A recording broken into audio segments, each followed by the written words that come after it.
Thank you, Robert Kerrigan. My good friend Robert the Drunken Charge giving me a text. Let me know that the sound was not working. Thank you, PBR. What's up, PBR Street Gang in the house?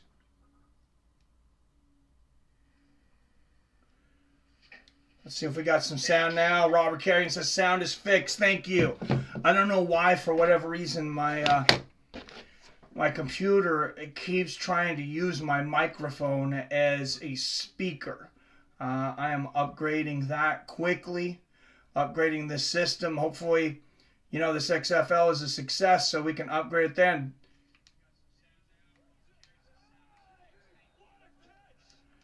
And there it is! Touchdown, Seadragons!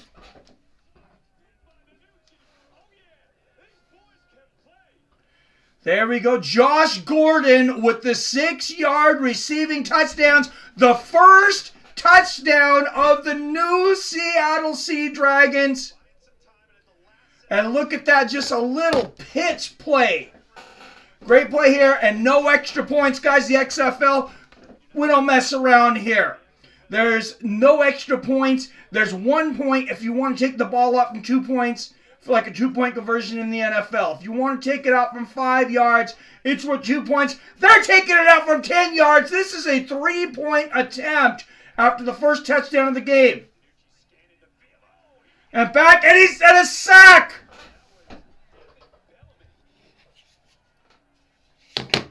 There will be no extra point there. The defender's defense comes up there on the play.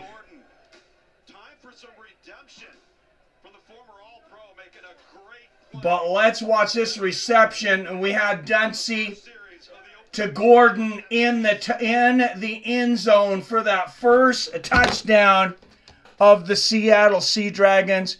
Let's get those points on the board, boys.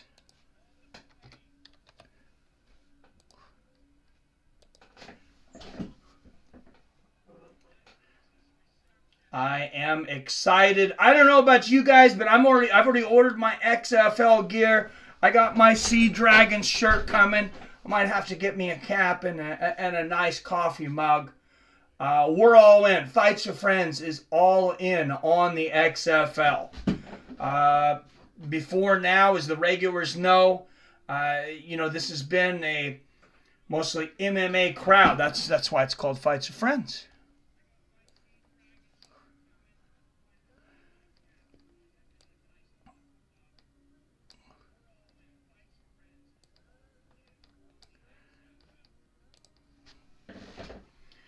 But we got a new sport to love here now. We're still going to do the fights all the time.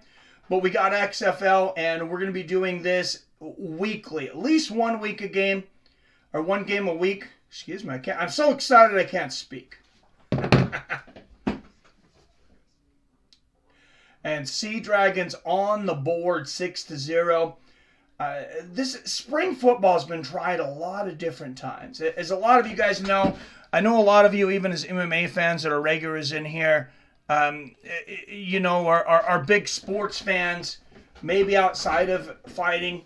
Maybe you've just been a fight fan if you're part of this group. But I think everybody knows that this is the third time for the XFL. This is kind of a do or die thing. But I believe in this league. I believe in this team, and I believe in this league this time, and there's a simple reason for that. In 2023, there are so many ways to market a new league. And, I'm calling this a new league. I know it was around 2 times before, but no, this is new. The XFL, during COVID, after 2020, they went out of business. The Rock came in with a partner, and they bought the XFL, and they are very determined that this is going to work. I'm determined to be a small part of that as the first big live reaction channel to broadcast the XFL. And I'm very proud of that here in Seattle. Very proud to partner with The Rock and with the XFL. Cheer on my local team, the Seadragons. 9:13 left in the first quarter. Seadragons up 6-0. And here comes the kickoff. Have no fear, the drunken charge is here. Yes, Robert. All right, and the Seadragons will kick off to the defenders from the 30-yard line. The kick is up. It's in the air. And here we go to the 20. To the 25, a spin to the 27. And that's where the DC defenders will take over. Now, the kickoffs are a little different in the XFL. So here's the difference. The players are an additional 10 yards away from each other when the kickoff takes place. Not only is that better for the player's safety, which is an important thing to me, the big part of that, I believe, is 39% longer kickoff and punt returns for the XFL than the NFL in the 2020 season. Incomplete pass here for the defenders, 2nd and 10.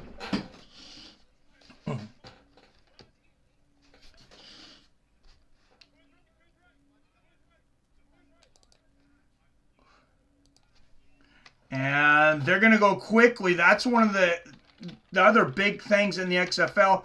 One of the big differences between them and the NFL.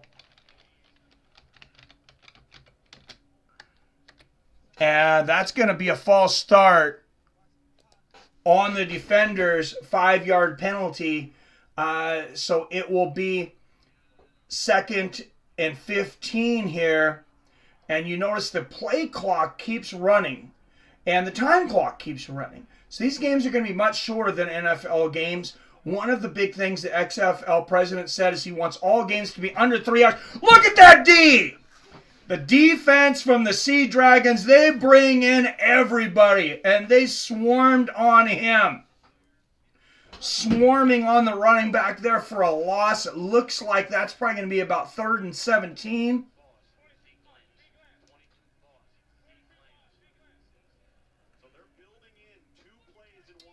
Fred Keiss, the offensive coordinator from the DC Defenders, audibling. You can see it through the headset. Fakes the handoff. Beautiful reception. There for number 0, Hammond. Let's watch the replay on that. Beautiful handoff. They bought it. And it looks like that's going to get them about 10 yards. This is going to be a 4th down here. 4th and 3. And you see this play clock keeps running. I think they're likely to go for it here. No, they are going to punt. Jacquur Pearson, the returner for Seattle. Daniel Whelan will punt here for the DC Defenders. And we got a delay of game on the defenders. That's gonna push them back 5 more yards. As I mentioned earlier, the play clock will continue to run. We're already at 7:20, 4th and 8, and this game's only 20 minutes old. Oh, a bobble on the punt return, but he recovers. And they're going to get to the 30-yard line, and that's where our Seattle Seadragons will take over. Time on your screen so we can sync. Tell them it's 7:35. Oh, I think I just passed 7:35. I'll let you know. I'll let you know here in just a moment, Robert. It's not showing me the time clock right now.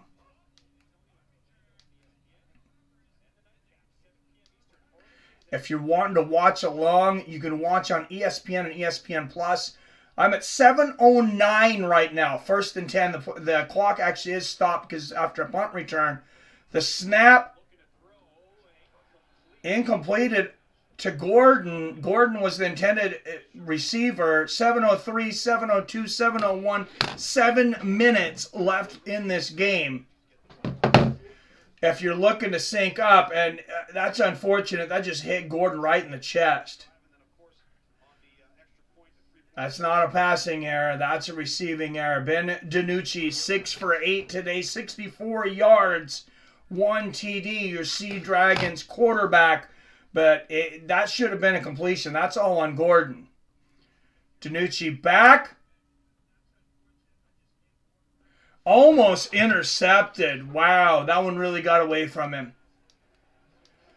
3rd and 10, 6, 25, 24, 23, 22, 21, 20. We are synced, I guess, and I was right. Oh, nice. So, DiNucci's been very accurate tonight, but I think there was some miscommunication on that one because there was no receiver near that ball. And honestly, it should have been picked.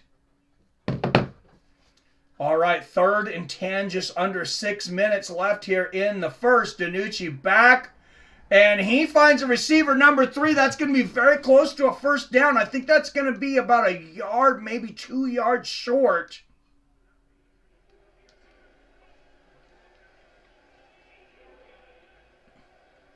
So 4th and 2 for the Seattle Seadragons. And they're going to have to make a decision here. And they are going for it. I like the confidence and the aggression here. That over-under of 38, if you were betting on this, I would have taken the over. I would be very surprised if these teams score under 38. DiNucci back. There's a pass and the completion to number 3. He finds him. That is a first down, a 10-yard completion on 4th down for Ben DiNucci, and that has to really settle this team down. That's got to get them a lot of confidence that they can convert on a 4th down like that, and easily. All right, 1st and 10, 4:52 left in the game. They're going to hand it off. And that's number 97, Reed. He picks up 5 yards on the first down. 2nd and 5, and the Seadragons are we're chugging right down the field right now. D.C., Washington, D.C., call out. I see a lot of empty seats in that stadium. You're not going to see a bunch of empty seats in Seattle. When the Seadragons come to Seattle on Thursday, I'm going to guess you're not going to see that many empty seats. DiNucci back. Over the middle, and a completion, and another first down to number 88.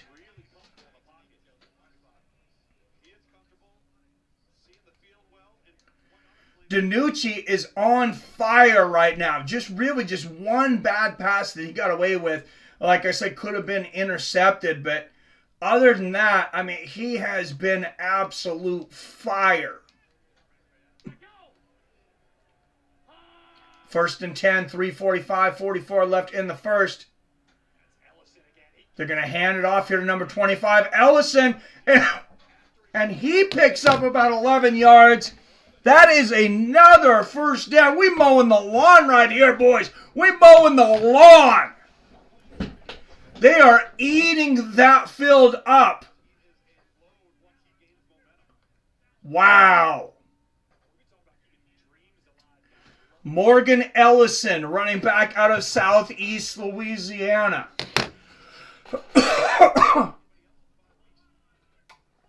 Excuse me. Great play for him. DiNucci back. He's going to hand it off again.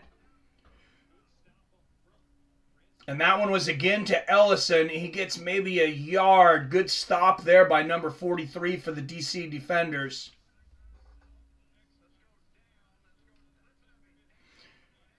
And you see the DC defenders, defensive coordinator there calling plays. Greg Williams calling plays with a piece of paper over his mouth so people can't read his lips on air. And DiNucci back. He's got some time. That's a completion of number 4. And they're inside the 20-yard line to about 18 there. That's number 4, Green, of your Seattle Seadragons. Wow, we were synced. I guess I was just right. Yep. What's everybody drinking tonight? I'm on water right now. I might have a shot of whiskey before the night's over, but that's up to you guys. All right, here we go. 3rd and 6, 2 minutes left in the first. Incomplete. That was a bit quick to T.J. Hammond, and Seattle, they got a decision to make here. 4th and 6. I believe they'll probably bring in the field goal team. This would be a long 4th to go for it. And remember, there's no extra points. No extra point kicks, but there are field goals. So I think they will bring in the special team. Yes, they're going to bring in the kicker here. And that's number 11, Dominic Everly, the kicker for your Seattle Seadragons. He kicks it, and it is good. And the Seattle Seadragons take the lead, or build on their lead, 9-0. And I'm telling you, I wish I would have known about the over-under, looked at this, because I would have bet on that game. I can't believe the over-under was 38. They're going to blow that out of the water. In my opinion. Obviously, we don't know. Could end up becoming more of a defensive game. But PBR Street Gang on his daily martini.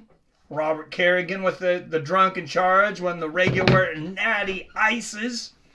Anybody new coming in here? New football fans, I know I've been talking to people on Twitter and on Facebook all day, so if you're new and you're trying to chat and you can't chat, it's because you're not subscribed. So we do ask that you be subscribed to join the chat.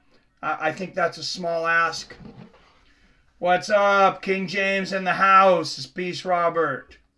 King James, one of the PBR Street Gang, Robert Kerrigan, and King James, some of the main regulars here on Fights of Friends when we do our MMA thing. You may notice the logo on Fights of Friends. We still got the microphone and the Fights of Friends background, but now we have an XFL logo for the main profile. That's just like I said, we're going big for the XFL. We believe in them, and I think this time the XFL will be successful. Every single game is scheduled to be televised. They'll all be on ESPN+. Many of them will also be on big ESPN. If you don't have ESPN+, check your local listings because some of the games are scattered on other channels. But if you have ESPN+, you don't have to worry about it. King in the house, cheers. What's up, Isaiah? What's good, brother? What's going on? You haven't been going live. What fight card are we going live for next? I've been going live every week, Isaiah. Unfortunately, it sounds like YouTube's not getting your notifications in. So just, if you can, make sure and double check that you're getting all notifications. I know a lot of times Robert doesn't get them. But I'll be live Saturday for the next UFC. I'll be live this Friday for BKFC. Alan Belcher, former MMA fighter, is fighting in the main event of BKFC. I want to say it's 36 or 37. And Alan Belcher is actually fighting for the bare knuckle heavyweight championship. So he went live Friday and Saturday. You missed it. Yeah, you must. YouTube must be screwing up on their end.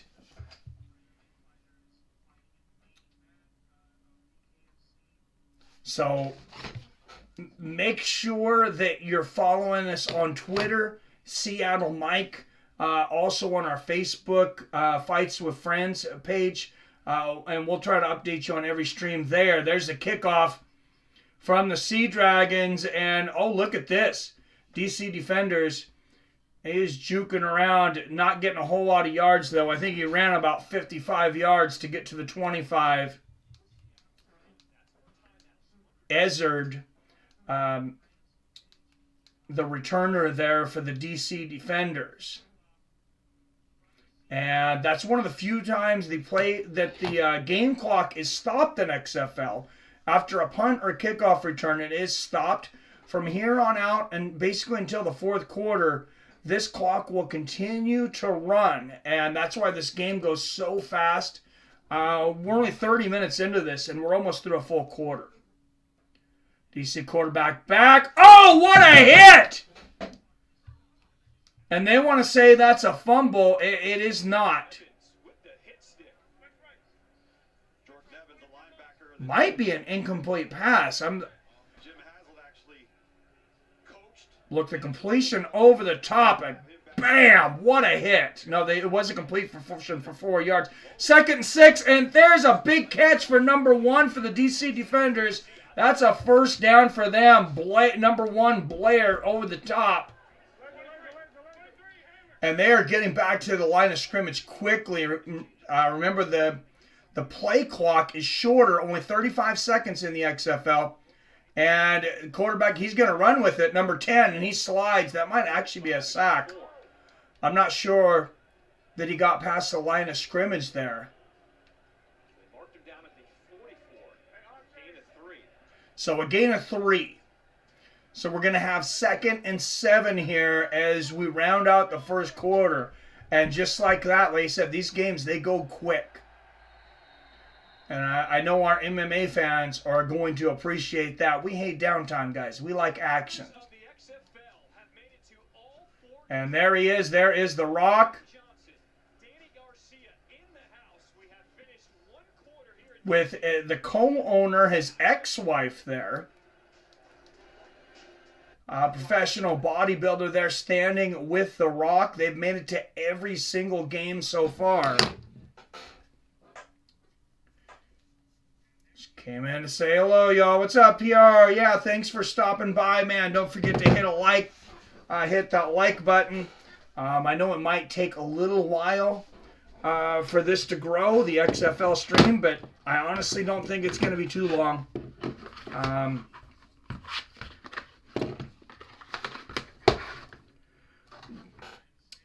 We're the biggest channel streaming live reactions for XFL right now. Yep, Rock and his ex-wife. Do you remember her name, Robert? I cannot remember her name. I was watching a little bit of the documentary. They got a 6-part kind of documentary to kick off the season with The Rock and his wife called Building the Dream. Cheers, Robert, my dude. And I know she was talking on there. And she actually heard about it. She called up The Rock and she's like, hey, I think I want to buy the XFL. And I think I want you to buy it with me. And he looked at it a little bit and he's seen how much it cost. So they got a deep discount on it. And I know a lot of people might not care about the financials, but I think that that's going to be one of the reasons that this league is going to succeed. And it's going to succeed. I'm telling you right now, it's going to succeed. I'm very confident in it. They picked it up. The old owners during COVID, it was actually Vince McMahon and another group had bought the XFL, brought it back. It went bankrupt in 2020 because there was no games on it. They just restarted. The Rock picked up the XFL, him and his wife, for $15 million for the whole league. I mean, you have NFL teams, NBA teams going for $150, $200 million plus. They picked up the whole league for $15 million. That's one of the reasons I think they're going to be successful. They have every single game covered on ESPN Plus, so they got a great TV contract already. A few stats with the commercials being at the end of the second quarter. I'll share a few things I've learned. Average player in the XFL makes about $60,000 a year. Minimum pay is $5,000 a week. Plus they get 2 meals. So if you think you're good enough, you played in college, or maybe you were in the pros. Maybe like when I was talking earlier today to Steve Montez, talking to his mother, actually Mindy, said, he had played in the NFL. He'd been backup on 2 teams. Just hadn't gotten the nod yet. Now he's the backup for our Seadragons. All right, the defender's back. A fake pass there from the quarterback. He's going to run it past the line of scrimmage. Slides about 2 yards away from the first down marker. So it looks like that's going to be about 3rd and 2. Hate finding a team for just the fold. I'm going to have to start looking and see what team I'm going to start liking. I would recommend Arcade Chaos, rooting for the Seattle Seadragons, but I might be slightly partial. Digital Graffiti Playhouse, I mean. Oh, Danny Garcia. Thank you, Robert. All right. And a run to the outside and a spin. It looks like he got past the first down marker, even though it's pushed way back afterwards. That's going to be a first down for the DC defenders. And look at this. I was not joking when I said these games move quickly. We're already over a minute through the second quarter, and we started streaming less than 40 minutes ago. And another run here, and that's going to go all or nowhere, maybe a couple inches. Number 4, Anthony Smith with the ball. So Thursday on FX and ESPN Plus, St. Louis will come to Seattle for that game. I'm still trying to get somebody to go with me. If I'm not there live, that's the only reason that I would not be doing a live reaction on Thursday for that game is I might be there live with The Rock. So there are 8 teams right now. King James, Philly team or Cali team. Oh, I'm either going with the Philly team or Cali team. I have to see both teams first. I know there's 2 Texas teams, Houston and Arlington. Obviously, there's the DC Defenders in Seattle, so that's 4 of your teams. Back a pass over the middle, and that's a completion inside the 30 for about 20 yards. Really good poise. You see Josh Malone, number 81, on the deep in cut, create some separation, little shove with the arm at the last minute. Wow, great pass, great reception. First down here for the DC Defenders. That was Josh Malone, number 81. Played for the University of Tennessee. A lot of guys getting a second chance that either didn't get in the NFL or maybe they had a few games there. And that one's going to go nowhere. A run play maybe gets back to the line of scrimmage. 12-10, 09-08 left in this second quarter. Which I got to update the quarter too now. That's how fast these games go. I can't even update the quarter in time. Philly has a team. I know that much. Does California have one? I don't know. Oh, we got an injury timeout here. And we've got enough questions. I'll give you guys, we've had enough people ask. I'll give you guys all the teams here in the XFL. You got the Arlington Renegades in Texas. You have the Houston Renegades. You have the St. Louis Battlehawks, who, of course, will be playing these Seattle Seadragons on Thursday. Quick turnaround. You got a Vegas team. You got the Vegas Vipers. You got the San Antonio Brahmas. The DC Defenders, of course, which are playing here tonight against Seattle. And the Orlando Guardians.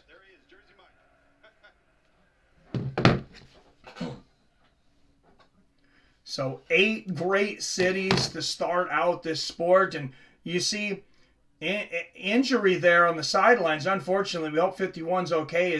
He's being helped off the field. But the time clock still does not stop. The game clock, guys.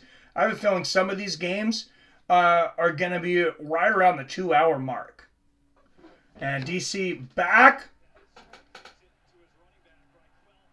And Ryan Quell, the running back, with the reception.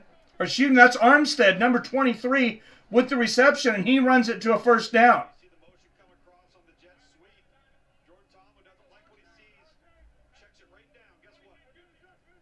Great little screenplay there. And about a 5-yard pass to the running back, Armstead. He does the rest with his legs and gets a first down. And there's a handoff to number 23, Armstead again. He gets maybe a yard before he's shut down by this Sea Dragon defense. What's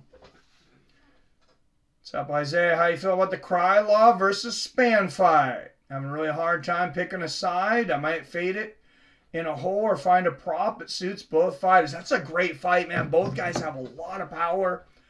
I like Nikita Krylov a lot, but Ryan Spann, I think he's in a zone right now. I'm going to go with Spann. And a roll to the right. Nobody open. He's going to have to throw that one away. And that'll be 3rd and 10 for the DC Defenders. A little over 10 minutes left in the second quarter. Seattle Seadragons leading the DC Defenders 9-0. But we secretly like the Spurs, so I got to check out San Antonio, see what they're about. This is what's good at the XFL. Don't they have some cool rules? Or is it all? They do have some cool rules. We're going to go into those rules in between. There's a completion inside the 10, inside the 5. Elijah Holder gets all the way to the 1-yard line. That's going to be 1st and goal for the DC Defenders. And we were talking about some of these cool rules.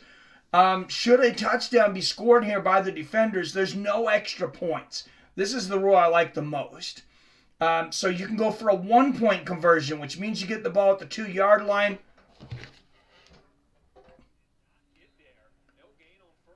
And Seattle stands tall. 2nd and goal here. They stop them from the 1-yard line, the QB sneak. So should they score here, like I said, they can take it from the 2-yard line. They'll get 1 chance. That's for 1 point. You can take it from the 5-yard line. If you complete there, you get 1 chance. That's worth 2 points. If you take it from the 10-yard line, that's worth 3 points. And a quarterback run to the outside. He gets in!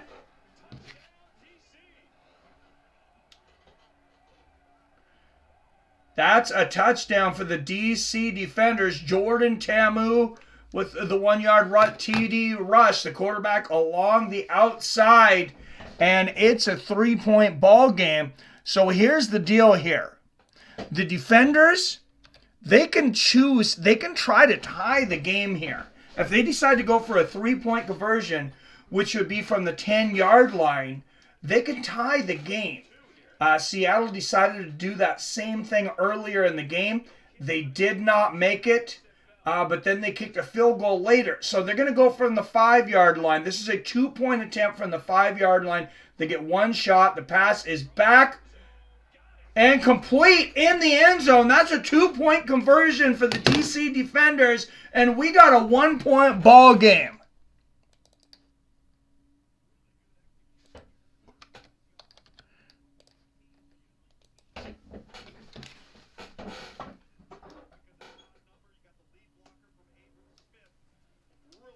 Some beautiful offense on the last couple of plays from the DC Defenders. We'll see if the Seadragons can answer. And I had mentioned earlier that over-under being 38, that I thought this game would go under. Over. So far they're at 17, so I think they're on pace to obliterate that. King James Bones all day. Oh, I can't wait for that fight. Bones versus Cyril is going to be wild. I'm not as high on the Frenchman as everyone else, though. I think Bones wins. I got Bones, too. It's hard to say how good John Jones is going to be coming back. He's had such a long layoff, though. It's 3 years away.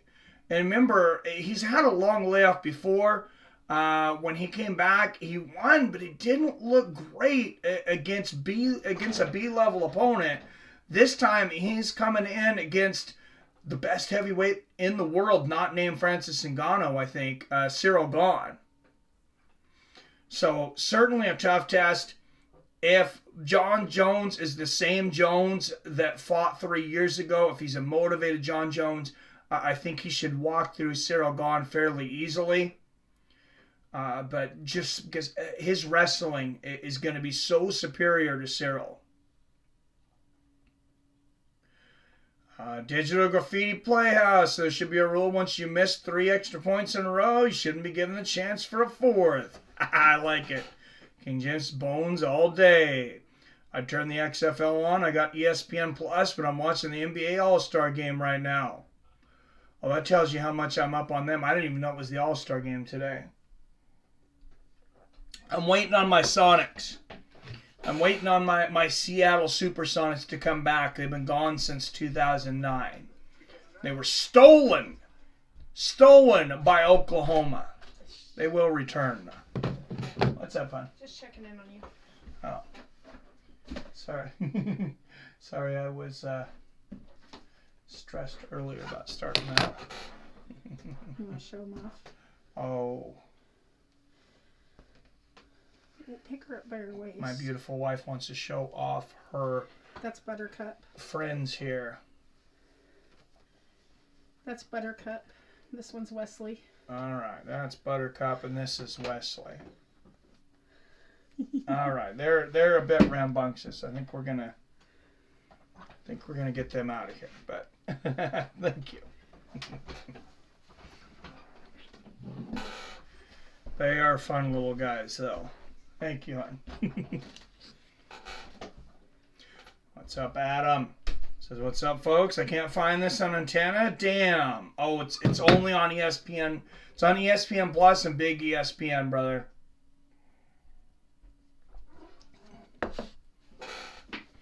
All right, kickoff return, and here come our Seattle Seadragons to the 25, through the 30 to the 30, about the 33-yard line, it looks like.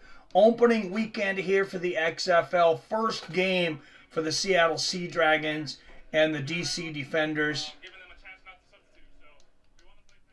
Yesterday was the inaugural game for the XFL's return.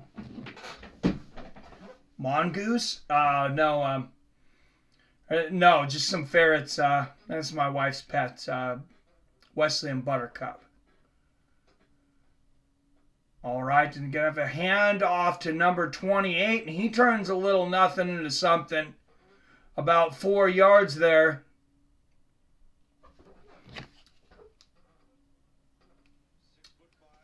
That's Steven Montez.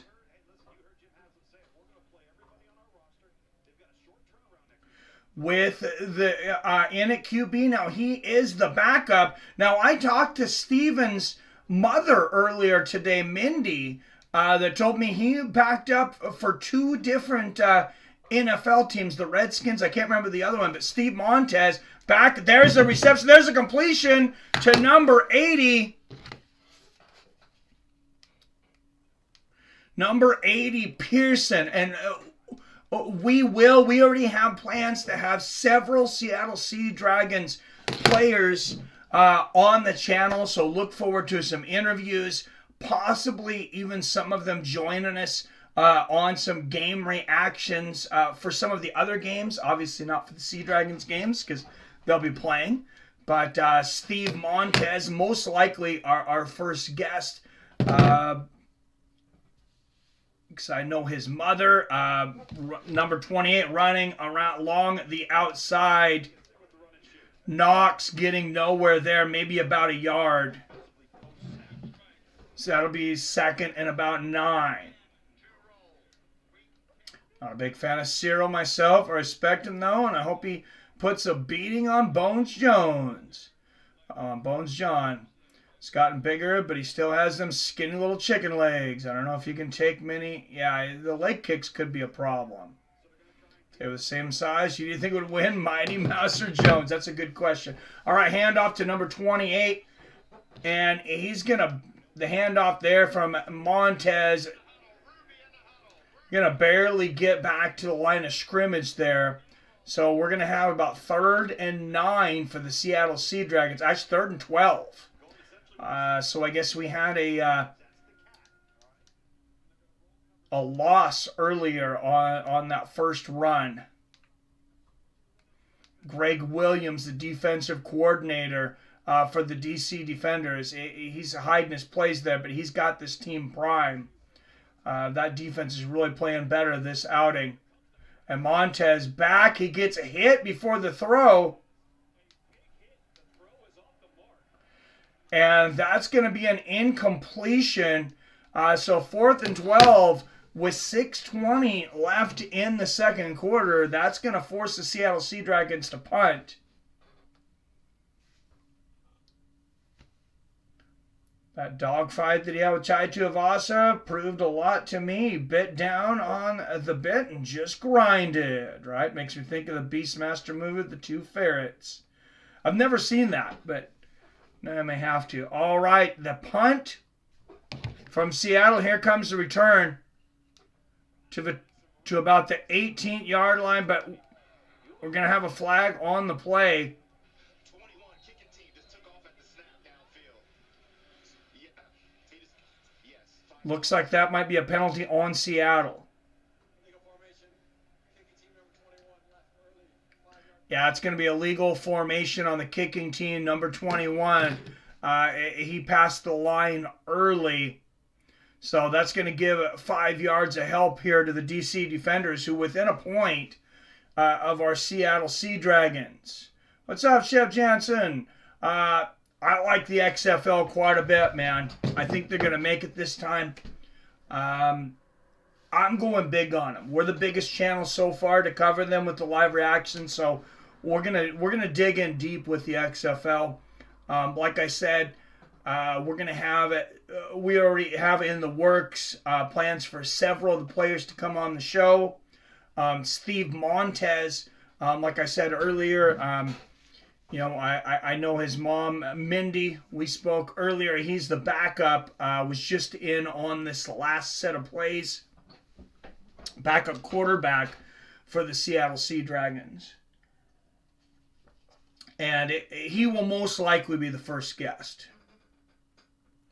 Mighty Mouse defending his title March 15th. Oh, yeah, that's going to be a great one in Colorado. And that's the third fight between him and Moraes. Adam Moraes, I believe it is, the first fight. Moraes knocked out Demetrius Johnson with a flying knee knockout on the ground. The second fight, Demetrius Johnson did almost the exact same thing back to him, landed a knee on the ground for the knockout, thanks to those one rules. But there'll be no knees to a grounded opponent in this one because they're going to do it in the States in Colorado. First ever 1FC game in the first ever 1FC event in the United States. Chef says, me too. Nice, man. We'll support it together, man. Nobody thinks Bones is the GOAT, but I think he's about to get exposed because he's too flat-footed. And Cyril's going to pick him apart. Wow. I like the bold take there, Digital Graffiti Playhouse. But if John couldn't win his wrestling, it's over for Cyril, right? That flying armbar Mighty Mouse had a while back was something out of a video game. Yes, it was, but I'm very curious to see how much power John added with all that weight. Yeah, that's going to be interesting because some guys go up and they really gain a lot of power. Some guys go up and they're outsized. Sometimes they're outspeeded. There's a lot of different things that can happen. One guy that went up in boxing, though, I don't know how many of you guys remember a Hector Macho Camacho. He was around at the time of Julio Cesar Chavez, and towards the tail end of the careers of like Felix Trinidad and a few of these other greats of that time. But he'd never been known to have power or knockout guy. He finally ended up going up. I think he went up to junior welterweight, which is super welterweight, 154, also known as junior middleweight. And he started knocking guys out. John has 84-inch reach. I think he may have the longer reach. I think he might have the longest reach in MMA. And a handoff to Armstead for DC, and that's going to be with about 3 or 4 yards. Remember, he was instrumental in that scoring drive on the last time the defenders had the ball. 2nd and 5 here for the DC defenders. They're on the move. 5:28 left in the second. Seattle Seadragons holding on to a small 1-point lead, 9-8. And back the pass over the middle to absolutely nobody. He felt the pressure on that one. Camacho, I remember him. I'm old enough to remember Hector. Yep. Never forget Macho Time. He's my favorite boxer, hands down. Macho Time, baby. Oh, I'm glad you guys remember him. Macho is a character, good entertainment. Pavlovich has the longest reach in the UFC. Thank you, King James. Sergey Pavlovich. All right. Back with the pass. Batted down. And that's going to be 4th down. The Sea Dragons hold fast on 3rd and 5. Bat the ball down. That's right, an Ivy Leaguer. I never thought I would call it Dartmouth College in a professional game. And just bats Tauma's pass straight down. He's one of the quiet leaders on this defense, and he's one of those Are they thinking about going for it on 4th and 5? may not have the athletic traits of some of the other guys, but he's going to give you everything he's got on every. That's a long 4th down. No, they're going to go for the punt here. I got to bring it. And time clock stop. Punt in the air. On the 28-yard line to the 35. To about the 38. Number 86 for our Seattle Seadragons. And Seattle will take over there at the 38-yard line with a 1-point lead. Looking to, get a little more breathing room here. It's been about 5 episodes already, but I haven't asked you on Power Slap. I actually hate the idea of Power Slap, Isaiah. Those fighters are getting $2,000 a piece to stand there and get slapped by grown men. I won't watch it. I'm just not a fan. All right, number 6 back over the middle. Nobody home. Greg Williams really bringing the pressure there, and what makes it difficult for the offensive line. Wow, and yeah, he really felt the fire from the defense on that one. Not a lot of time to get rid of the ball. About 4 minutes left here in the second quarter.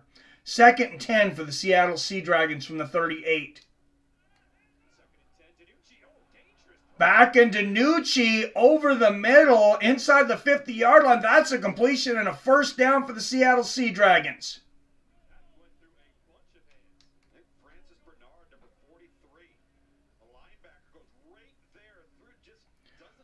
Almost tipped by number 43 Bernard there, but get a completion for a 1st and 10. Ben DiNucci now 111 yards and a touchdown on the day. And back, and there's another quick reception. That's a 1st down inside the 40 to number 0.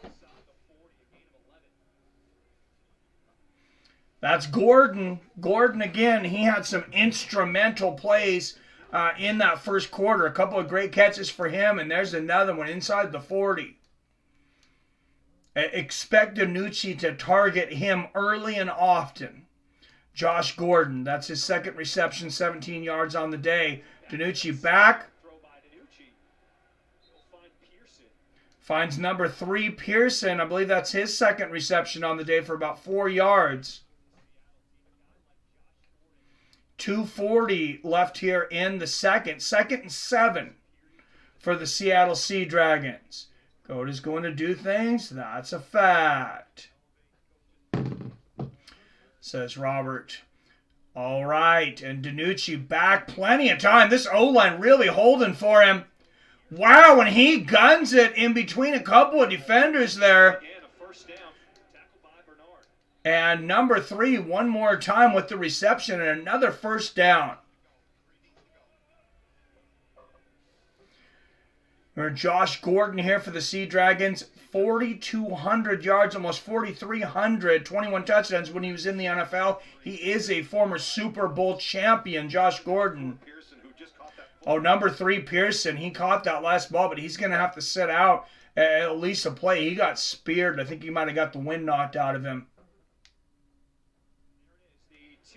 And there is the 2-minute warning, one of the rare times that the time clock will stop in the XFL. Remember, the time clock stops only after punt and kickoff returns, the 2-minute warning, and there's a few times in the 4th quarter. I'm actually even going to have to be refreshed on some of those rules because some of them are new even for this year. But here's one of the big things when you get to the 4th quarter. Only in the 4th quarter, after you score, you can kick an onside kick just like in the NFL, or you can get one opportunity at a 4th and 15, and if you can convert on that 15-yard play, you get a whole nother set of downs. Just like getting an onside kick. Not a fan of power slap. You should have started an arm wrestling league, says Digital Graffiti. Yeah, I got no problem with anybody else that likes it. It's just not my cup of tea. Shoei Gamash, can't forget the Mainer. Mike, I know you've seen the arm wrestling MMA league where your hands are tied together and you can punch or do whatever. Yeah. X-Arm, I think it was called. Something like that. It was actually ran by UFC creator and co-founder Art Davie. Which it's like, I wonder what he thinks about this power slap now. Folks overlook the fact that Bones can take a punch kick. He definitely can. Playhouse says, yeah, but John can take a light heavyweight punch and kick. These are the big boys. He's definitely not eating anything from the Predator.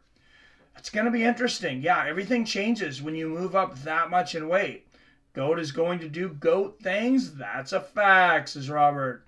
No human taking a clean shot from Ngannou. Yeah, that's true. Bones' knee stop is deadliest kick in the UFC. Speaking of Mr. Francis Ngannou, for those that have been paying attention, the challenge is out from Deontay Wilder. He wants one boxing match, one MMA match. Francis says, I hope you're a man of your word. Let's go.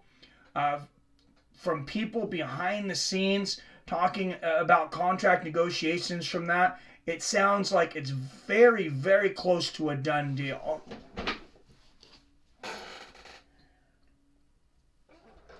And I know it's a football game, but I'm going to reward the MMA fans here. Because I have some inside information from an anonymous source inside ESPN that said that PFL was not only getting encouragement, but maybe a little bit of help on financially and on the contracts and stuff if they can get PFL to sign Francis Ngannou, because he would fight in boxing for Top Rank, which is owned by ESPN. So watch that developing story. I think it's very likely that Francis ends up signing with PFL and Top Rank.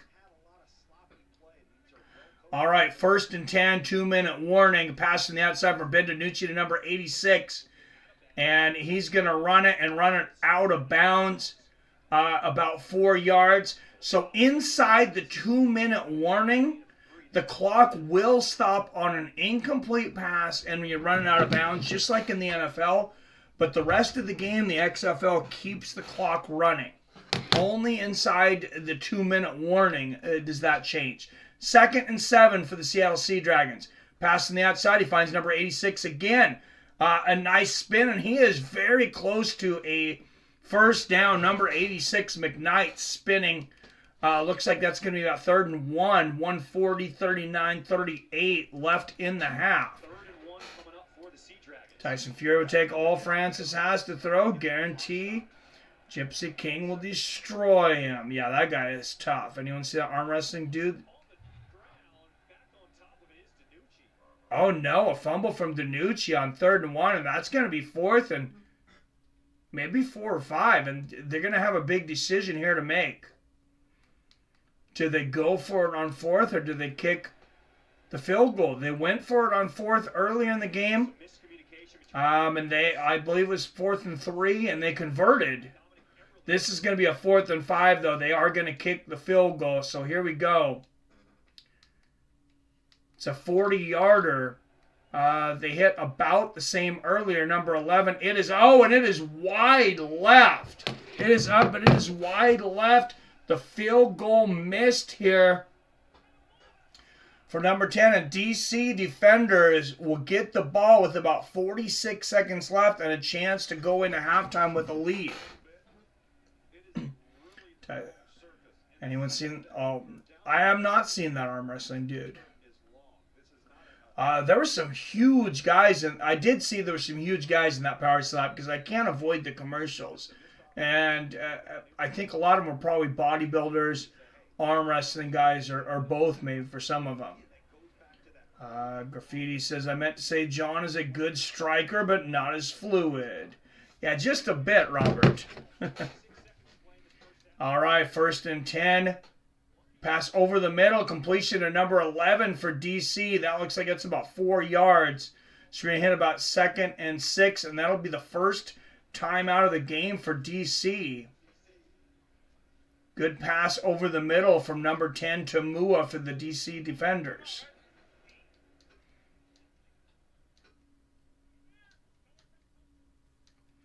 Two timeouts remaining plus 1 challenge. So that's a little different rule as well.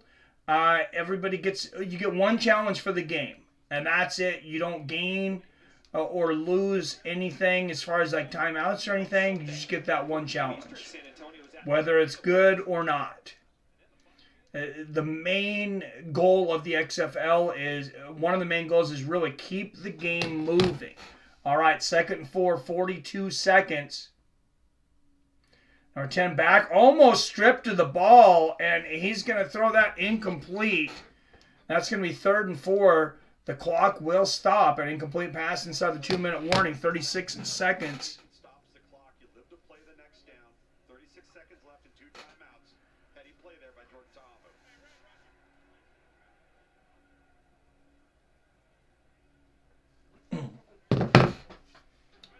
All right, 3rd and 4 for DC. Tuma back. He's going to run with it, and he's going to get hit just past the line of scrimmage. Looks like that's going to be about 4th and 3, and I think DC is going to, I think they're going to have to punt it here. I don't think they're within field goal range. Excuse me. They call another timeout, though. So we'll see. This could be interesting. 1 timeout remaining for the DC defenders.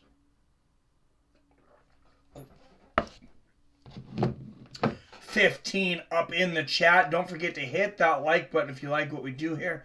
Make sure you subscribe so you can contribute in the war room there, the chat. So does that timeout make sense then? No.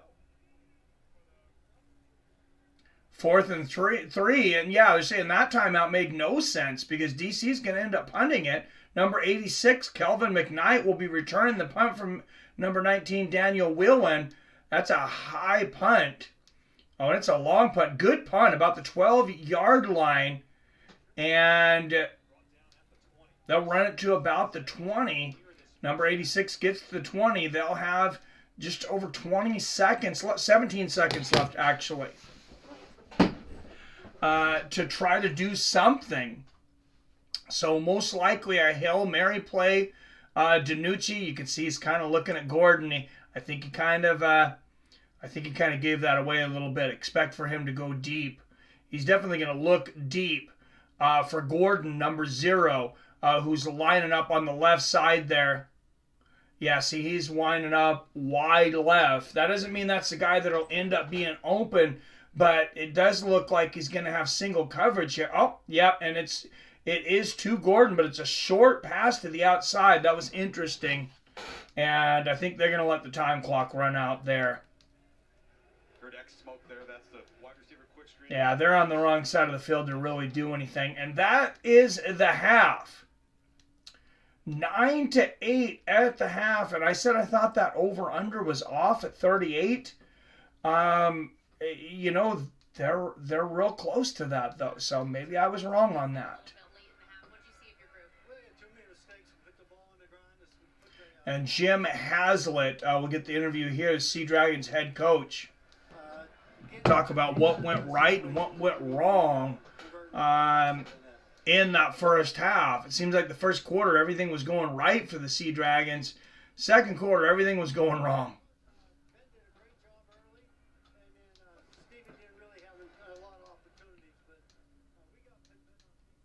And they'll go inside the locker room for a short break here. It's halftime.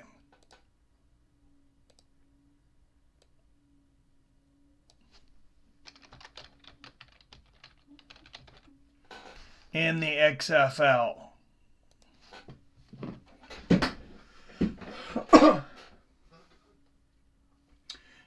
watching Fights with Friends, and you are watching the inaugural Seattle Seadragons and Washington, D.C. Defenders, both their inaugural games in this re-emergence of the XFL, now owned, co-owned by Rock and his ex-wife.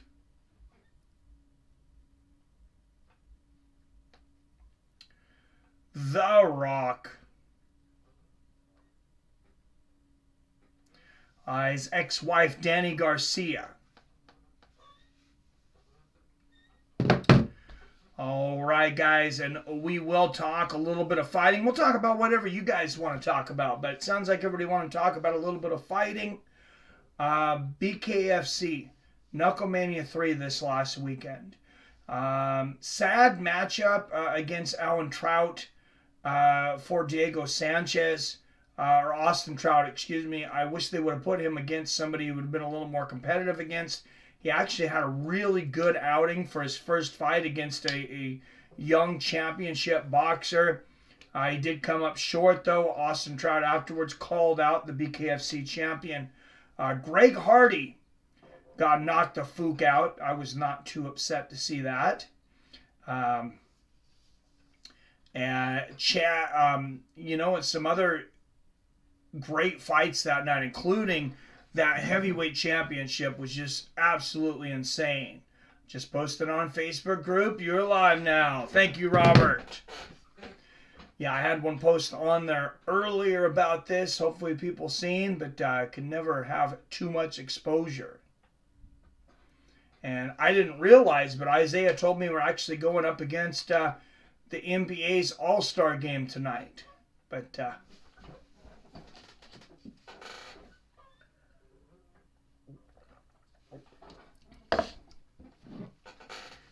I think we'll do just fine. Let's check out this BKFC card coming up on Friday, though.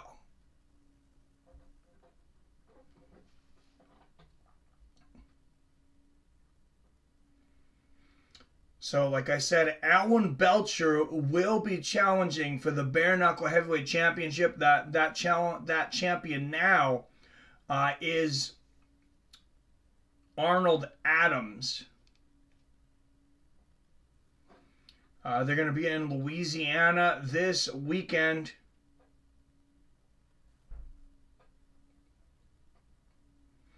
And fun card as always. Prelims will be on YouTube. You can watch along for free.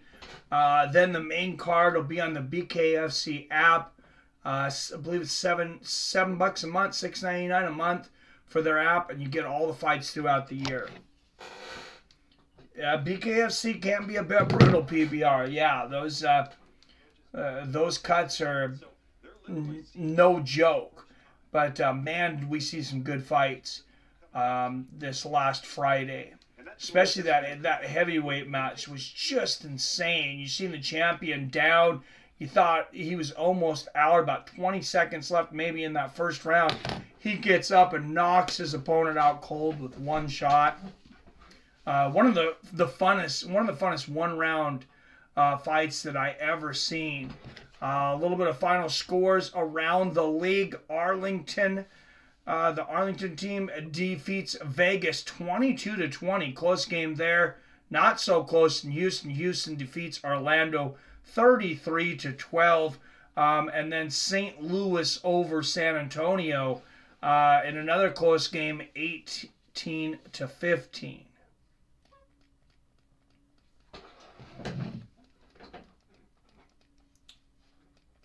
See what I posted on Facebook group? Oh, about Diego is suing Athletic Commission. He's saying they never gave him Vaseline before fight started, and the other guy had Vaseline on shoulder.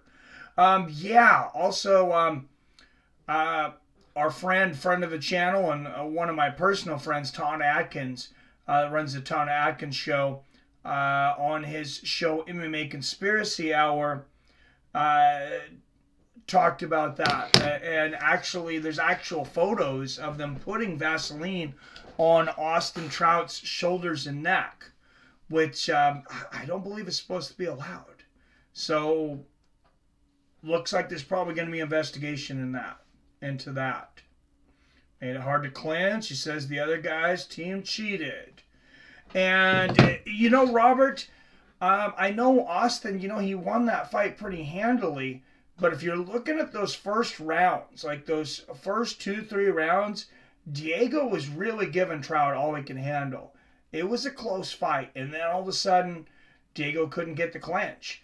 And he was missing a lot more. And I thought he was doing very well in the clinch, which all of these MMA guys do. So in bare knuckle, you're allowed a little more clinching. You're allowed a little more, like holding and stuff. So that does really well for the MMA guys who just do well in general in BKFC. Speaking of UFC fighters in BKFC, April 29th, that's a big card because you're going to have a heavyweight Big Ben Rothwell. He's fighting on that card. Opponent yet to be named. Also, Chad Money Mendez, who, if you've seen him lately, guys, he looks like he's really on that zit cream. He must be having a lot of zits lately because he looks like he robbed a steroid truck. His opponent's still to be named. Then also on that card, maybe the biggest star in bare knuckle fighting right now, and I would say this dude's made for this. That's Platinum Mike Perry. He defeated Michael Venom Page in a striking match. I don't know what more to say. Platinum Mike Perry's a bad dude. And as we all know, he was struggling with wrestlers and, some of the things in MMA. He was generally, a boxer when he was in the UFC. Did pretty well for just having mostly a single skill set, but now I think he's in the sport he belongs, in bare knuckle boxing, and I know he's getting some good paydays, and happy for Platinum Mike Perry. Everybody knows he had a really rough upbringing. He had his ups and downs, but now he's got a family. Says he's a family man. Says he's settled down, and I said I'm real happy for him. Strickland had some words for BKFC. Bashes the fook out of the company. I love Sean's no fooks given attitude. Yeah, and I won't criticize Sean at all for his opinion on that. I know he's a big advocate for fighter safety, which I also am. And he criticized a lot of people.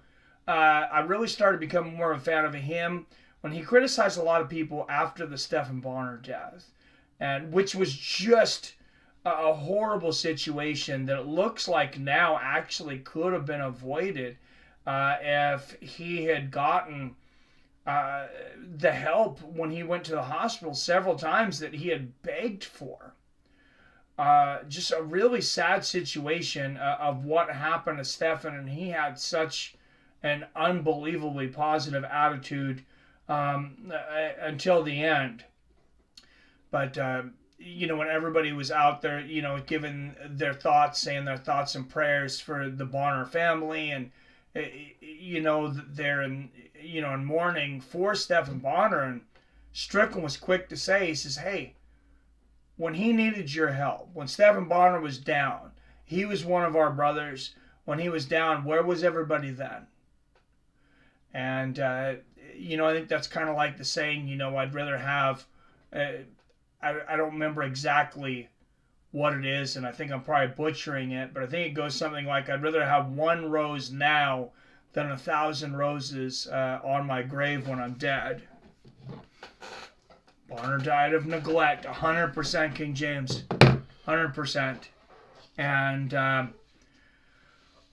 unfortunately, you can't bring the guy back, but I hope his wife sues, and I hope she sues the shit out of those doctors and those hospitals, and I hope she gets she'll never get what she deserves, because what she deserves is her husband back, but I hope that she really soaks him and gets a big settlement from him.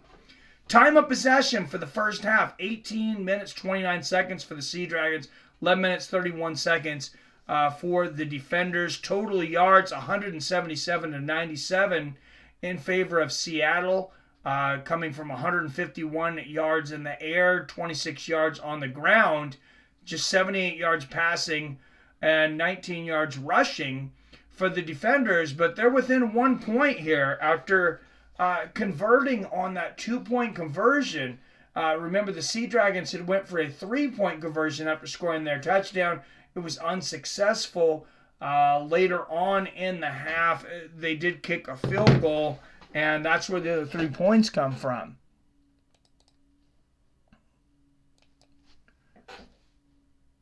All right, guys, here we go. Kicking off the third quarter after a short halftime, just the way I like them.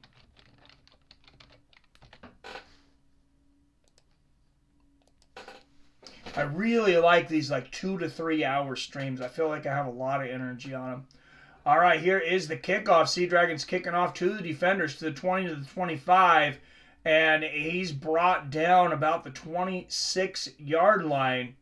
Number 10, Chamua, the quarterback for the defenders, will take over the offense down 1 point here. Everyone see when Jens Pulver got inducted in the UFC Hall of Fame. He was doing a live stream for UFC. Had no idea they were doing that. Started crying on live stream. Then his son gives him a hug. No, I didn't. Oh, that's awesome. All right, 14:54 here in the third quarter. A handoff, and he is brought down. Number 58, bringing the fire, Farolu. That's going to be a loss of about 2 yards. What a tackle. Came into frame and hugged and cried with him. Emotional video everyone needs to see. I'll definitely check it out, Robert. Handoff up the middle to about the 27 there. Number 4, Smith to the 27-yard line. 4:15. 14, 13, 14, 12, 14, 11, 14, 10 left here in the third. 3rd and 10 for the DC defenders. Seattle with a small lead of 9 to 8. Toma with the snap, but going to have a flag on the play there. We'll see where the penalty is. And the clock is stopped for the penalty. That's going to be a false start on DC, 5-yard penalty, and that's going to make that down that much harder. You see the glare from the offensive coordinator for DC there, 3rd and 15. They did not need that. So a big defensive stop for DC, and then the false start. Oh, what a play! A pass. Oh, and incomplete, though. Great pass from Tyoma, but the receiver unable to haul it in. That's going to make it 4th and 15, and they're going to have to punt to our Seattle Seadragons. Look it up. Everyone need to just type in Jen Pulver emotional streaming. All right, we'll check it out later. But here is the punt from Daniel Wheelman. Once again, Kelvin McKnight, 86, will be the returner. Here is the kick with 13:35 left in the third. Catches it about the 32-yard line. And defenders coming quickly. He makes it to about the 38. So about a 6-yard return there. And that's where the Seattle Seadragons will take the ball. We talked about how they started so hot and cooled down towards the end of that first half. Let's see what DiNucci can do to get going here. All right, number 6, Ben DiNucci, the quarterback at the helm. 1 touchdown in the first half.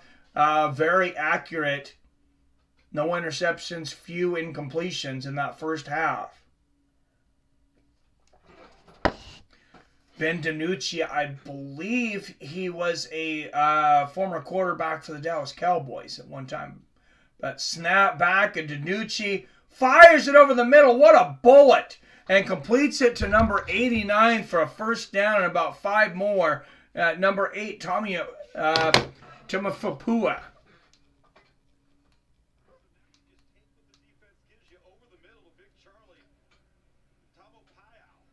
Tamalpais, what a catch. Big target over the middle. Beautiful pass and beautiful reception there. 1st and 10 for the Seadragons at the 50-yard line. And he's going to hand it off to number 28. He's going to bounce to the outside for about 3 yards. Brendan Knox picks up 3 of the 24-year-old out of Marshall. So Knox with 3 yards there. Emmitt Smith used to say, and I mean, the math backs up, that is all you need is 3.5 yards of play, and that's first downs all day. 2nd and 7 here from about their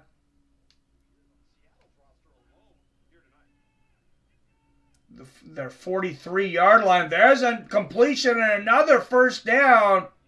That's number 0, Gordon again, the former Super Bowl champion. One-on-one with a big cushion. Let's make it simple. Great catch there for a first down inside the 35-yard line. Seattle Seadragons within striking distance. That's 34 yards on the day and a touchdown for Josh Gordon. 6'3", former All-Pro, 225 pounds. And the snap, and that's going to be a handoff to number 28.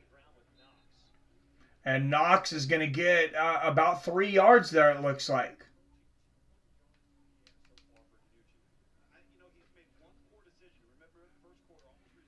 Just keep getting those 3-4 yards at a time, and keep getting that. It's going to help his team get more first downs, and eventually he's going to break free too. Actually 4 yards. 3rd and 6 here for the Seadragons. There's the snap. DiNucci to number 80 that time. That's a completion. That's going to be close to a first down. And that is a first down. Yes, Ben DiNucci started for the Dallas Cowboys.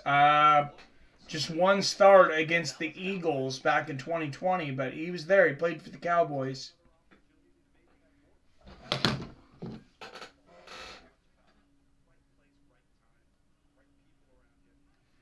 Oh, and we got a donation from PBR Street Gang.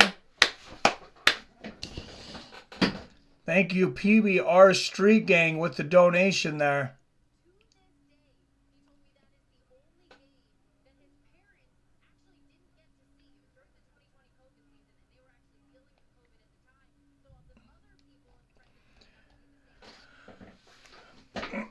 I had to try to replace a hard drive on my computer today, so the Stream Deck is out for today. Sorry, I don't have the graphics there. But thank you, PBR Street Gang. First donation of the night, $2 Apple Cash. And a pass to the outside there to number 3, Pearson. That's about another 3 yards, and that's going to be about 3rd and 3.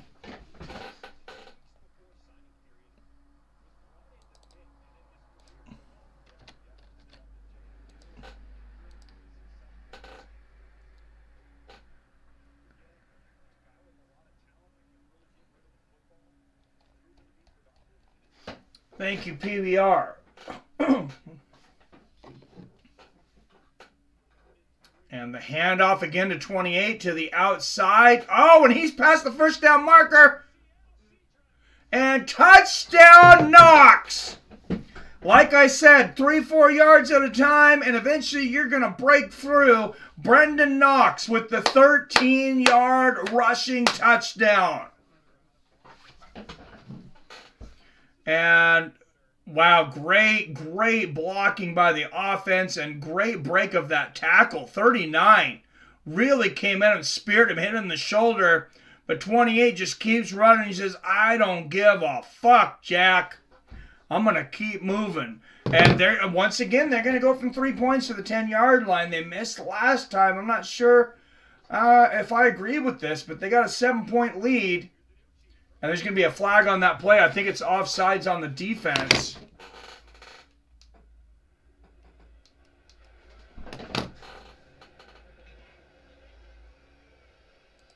Looked like the defense jumped there. Yep.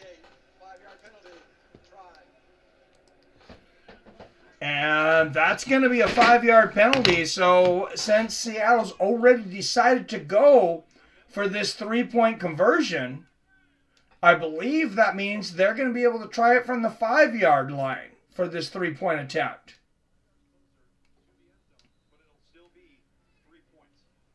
Yes, that is correct. So from the 5-yard line for the 3-point attempt. Well, thank you, Robert. All right, here we go. DiNucci back. He's got time. Well, he's got to run to the outside. He's got a long way. And there it is! And he scores! The 3-point conversion, DiNucci runs it in and gives the Seattle Seadragons a 10-point lead, 18-8. If you bet on that over-under, that takes us to 26. Over-under on this game is 38.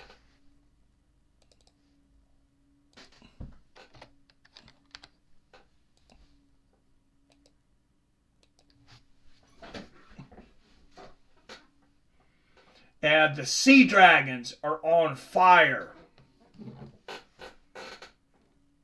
Nice run. Robert says offsides D. Yes, beautiful. Ben DiNucci's playing a hell of a game. I know he'd like to get back in the NFL, and if he gets that calling, I understand he's got to go.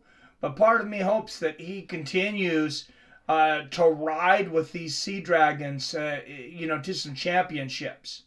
Let's put some rings on those fingers here in Seattle.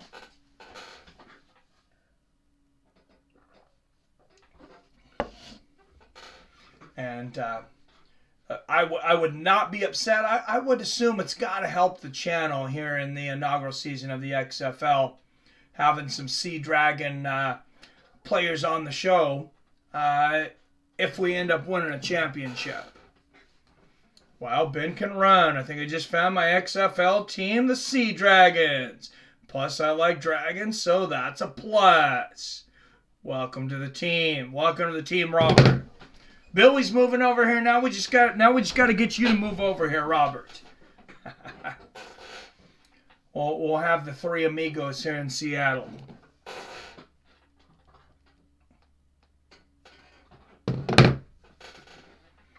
All right, short commercial break here.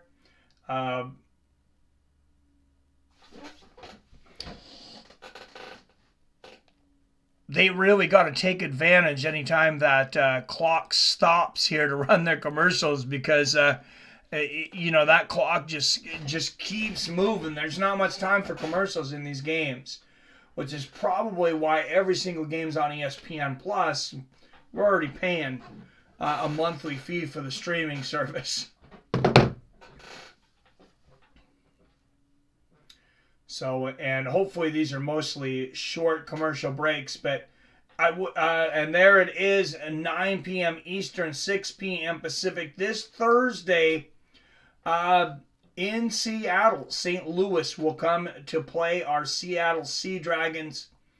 Like I said, I may get tickets to that game if I can find somebody to go with me. If not, we'll be streaming it here. If there's enough interest in it, I'll just stay home most likely and stream from here. But 9:42 left here in the third quarter. And there is Danny Garcia with her ex-husband, Dwayne Rock Johnson, the co-owners of the XFL. Dwayne and Danny have made it to every XFL game so far. I'm assuming since it's the first game in Seattle, they're going to be in Seattle next week or on Thursday, and I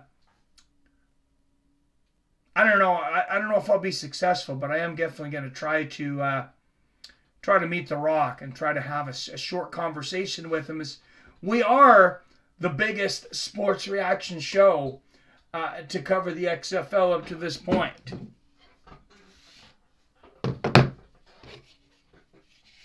This is our league.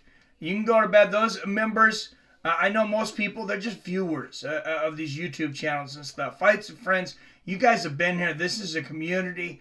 This success of this channel, I feel, is as much your guys' success as it is mine, because you guys built this thing. 18-8. DC will take the ball from the 32-yard line. Oh, and he throws it way up over the receiver, though. Great defense there from number 21. Yeah, Jordan Tom had what he wanted. Just didn't place the ball across the field. See if he takes a shot here right as he delivers the football.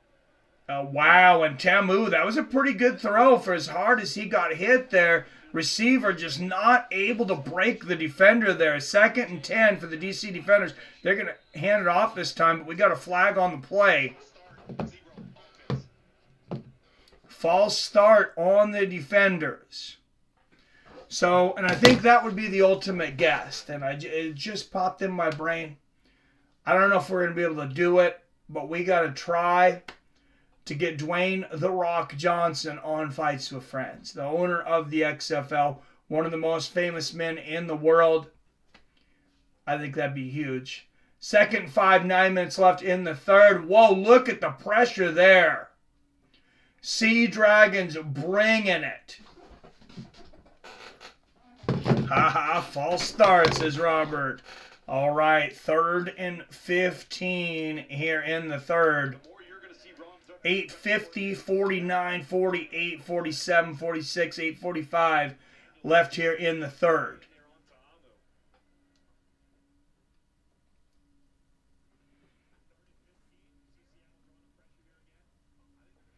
And 3rd and 15 to move back. Pressured again, throws it up, almost intercepted. And wow. What a play, and that's going to be a turnover on downs. 4th and 15. DC's going to have to punt that. And Greg Williams, the defensive coordinator, having to defend his team's play right there live on the sidelines. Feel a little bad for him right now. Their defense has definitely had some good moments, though. 8 minutes left here in the third. There is the punt. He was pressured. He had some pressure on that punt. Oh, a little bit of a drunk duck, but it bounces to the 20, and the returner slips there. Number 86, Kelvin, he slips all the way back to about the 18-yard line. What a break for DC. So not great field position here starting out for the Seattle Seadragons. Yeah, that was very close to intercepted, Robert. All right, 1st and 10 for your Seattle Seadragons. As I mentioned earlier, one of the few times the clock will stop is after a kickoff or punt return here in the XFL.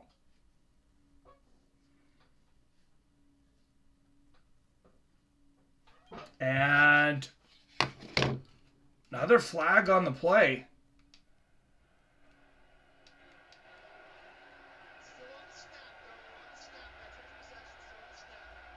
Looks like that's going to be a false start on the offense, adding insult to injury, and that's going to, wow, that's going to really back Ben DiNucci. Oh, and somebody's throwing lemons on the field. Crew is upset about. You see in the back of the end zone right there, is they have a tradition here amongst Defenders fans, and that is they make a beer cup snake out of their empty beer cups. And the stadium security took it away from them, so now the fans are revolting. Oh, so I don't know if you guys hear that, but they make a beer cup snake out of their beer cups, the DC Defenders. They're upset that they took that away from them, so now they're throwing lemons at the officials. I have never seen such a thing.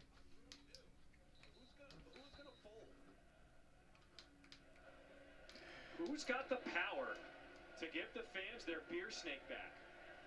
Exactly. You know what? I am not. And up on the screen it says fans caught throwing things, could be leaving the game. But come on. These guys had something innocent. They had an innocent beer snake thing going on.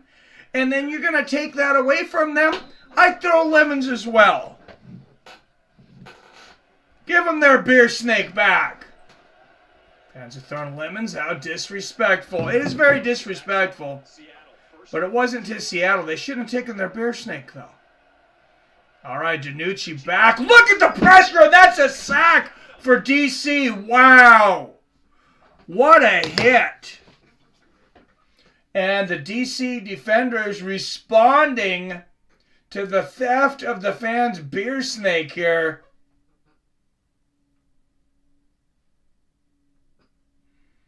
Come on, refs. Don't rile them up.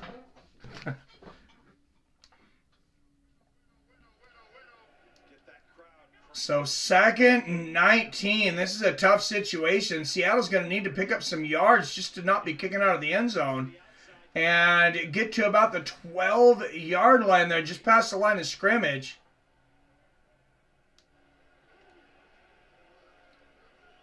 Looks like this is going to be about 3rd and 17.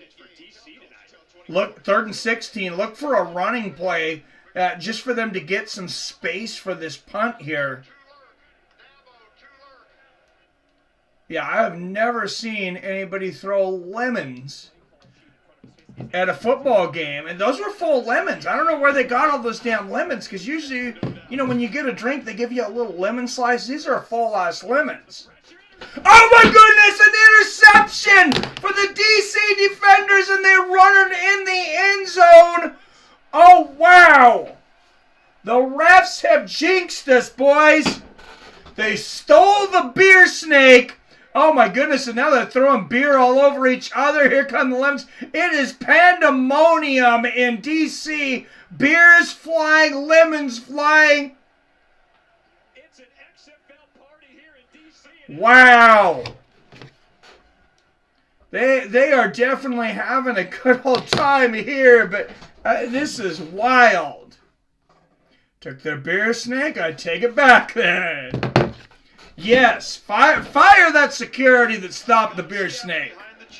No, I don't want to take anybody's jobs if they didn't know, but let them know. Give them their beer snake back, and then let them know. That's unacceptable. Turnover of the night.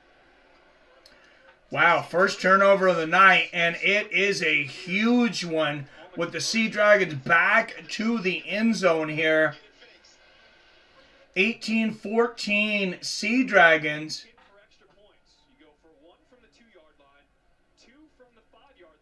DC converted on a 2-point conversion earlier, which is from the 5-yard line. They're going to go for it again. This would make it a 2-point game should they convert.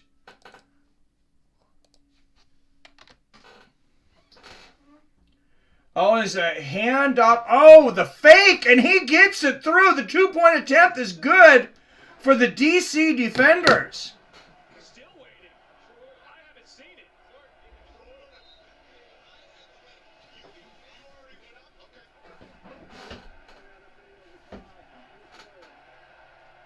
And they're saying it is good. So we have a 2-point ball game here in DC. And what a wild, wild situation here with the beer snake and the lemons. And Phil D. Rowe with the super chat. Thank you, sir. The stream deck is out for this game. Like I said, we had the entire computer apart earlier. And the stream deck did not make it back in place yet. Later it will, but I've been having some crashes and trying to figure out what it was as far as our streams, and got some tech help. Turns out I had a really, really small hard drive, and so went out, bought a terabyte. Half a terabyte internal hard drive. I do also have a 2 terabyte external, but that can do things like store videos and things, but I did not have enough internal memory apparently to run my necessities, which is why my computer was constantly crashing. So hopefully we'll have much better streams now. Who brings lemons to the game, right? They left the lemons on the field. This will forever be remembered as the lemon game. years from now, when we talk about the Lemon game, you guys remember that you were watching for the Lemon game. And thank you, Phil D. Roll, for the super chat. Bringing us up to $4 on the night. Donations from PBR Street Gang. And Phil D. Roll. What is this madness? A Sunday stream? My mind is blown. What's up, Raider Nation in the house? That's because we're going big with the XFL, brother. They're going to be successful this time. We are the largest streaming platform on YouTube that has committed to XFL streams to this point. And we want to continue to lead the way with XFL, so we're going to try to do games every week. I've already been talking to players on the Seattle Seadragons to talk about getting them in here for interviews. Looks like we already have at least one lined up. Life gives you lemons, make some lemonade. They did, Robert. I want Seattle to win, but I also gotta tip my cap a little bit to the DC Defenders fans. Don't mess with their beer snake.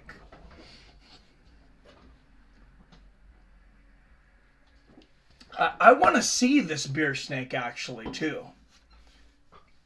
I hope there's some pictures out there or some video of this beer snake. But like I said, remember the day, February 19th, 2023, because we're going to be on some obscure stream where we're streaming, LFA or something, and I'm going to start talking about the Lemon game, and you guys will know exactly what I'm talking about. Beer snake. Oh, the Seadragons. I like it, PBR.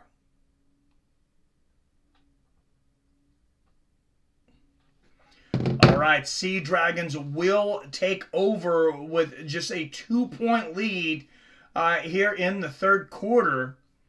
For those that were betting the over-under, remember I called over. We're at 34 right now. I just wish I would have bet it.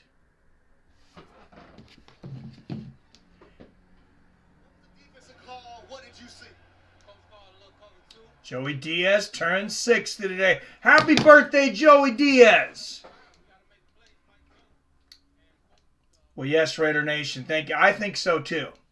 I've already ordered my Seadragons gear. The wife's going to be wearing the Seadragons gear. That way, when you see us around Seattle, this is a new league. I think it's going to get a lot of attention. They're talking about the Seadragons.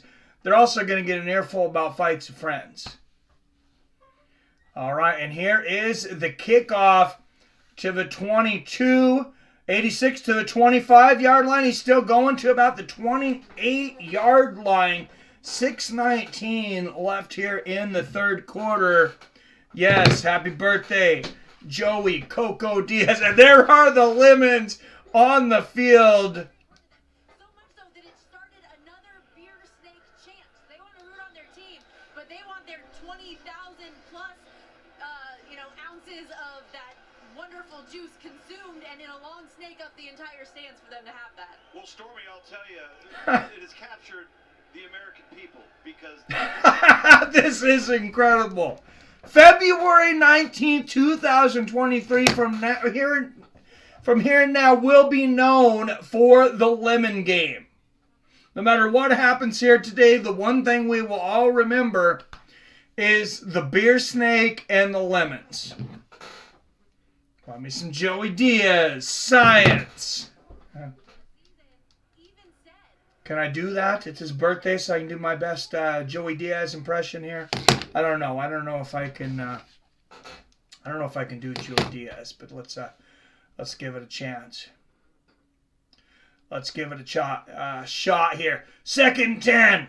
Seadragons with the ball, motherfuckers. No, I can't. That was horrible. All right, the running back, number 6, he's got to throw it away. Tamu was running that along to the outside, throws it away. I think we lost some people on that horrible impression there. That really sounded a lot better in my head. Keep throwing them.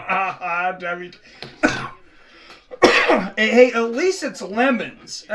Historically, people like to throw things at Seattle teams because when we were playing the New York Yankees, I want to say this was 96 or 97 in the ALCS. They were throwing all kinds of stuff at us. Walkman and crazy stuff. A reception to the outside there to Ellison, number 25. But that's only going to get him maybe about 6 yards. 4th down, and the Seadragons will be forced to punt. Against Morgan Ellison, who's a 6'1", 230-pound back. Uncle Joey's the best. Love that guy. Yes, he is. What's up, Post Reloaded in the house? What's going on, my man? Thank you for joining us on our inaugural XFL stream. 4th and 5 here for our Seattle Seadragons. And they will have to punt. 4:25 left here in the 4th. Story of the night tonight, though, is security came in and busted up the historic beer dragon of these Defenders fans. And they have thanked them by throwing lemons all over the field. Pick up his leg to get him down as he's finally brought to the grass. Catch episode 2 of the XFL. And return here for the DC Defenders. And I'm not happy. I'm not happy with these officials because they've put life into this crowd and life into this DC Defenders team. They may come back and win this game due to the beer snake. Name my cat Super Bad in honor of Joey. Oh, that's pretty badass. That's pretty cool, PBR. Wow, what a close game here. 1st and 10 here for the Defenders. Passing, that's a completion to the 40. That was to Jackson, number 11, Action Jackson to the outside. That should give us about 2nd and 6 here. 3:50 left in the 3rd. 2nd and 3, actually. Excuse me. 7-yard reception. And fakes the handoff. QB sneak, but nobody's buying. I don't know what you're selling, but nobody's buying. The defense stops him there. Frolua comes up the middle for no gain. We're in a church of what's happening now, hoodie, right now. Oh, that's awesome. I need one of those. Detroit Red Wings fans used to throw the dead octopus. Oh, man. And DC running. Number 23, that's Armstead again, and he runs for a 1st down. I am really upset at these officials because they have really fired up this DC Defenders team to try to defeat my Seattle Seadragons. And there's a quarterback sneak up the middle, and he runs at number 3. He has run one, found one, stopped one, the 20, the 15. Wow, number 3, King. That's about a 35-yard quarterback run there. There is a flag on the play, though.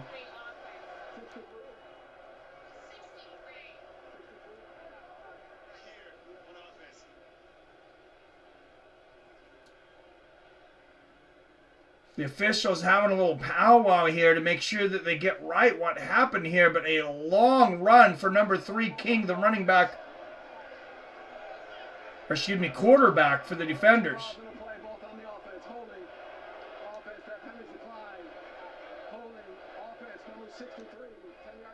Now that's going to come back on holding, which is often the case when you see somebody break through surprising like that. Let's watch. Oh, yeah, and there's a big hold there on number 36. Oh, yeah, you could see that. A couple of holds there. Also, number 11, he had a handful of jersey. Yeah, that's why that probably broke. So there is the snap. He's going to hand it off to Armstead again, who still almost gets a 1st down. Looks like about 14 yards there. This should be about 2nd and 6. Fred Keiss, the defensive coordinator on the outside, calling spread spread fire, whatever that play means for them. Seattle starting to crowd the box. 2nd and 5 here for DC on the 48-yard line. They're on the Seadragons 58-yard line. He's going to throw it up. That's a drunk duck. And it was intercepted but bobbled.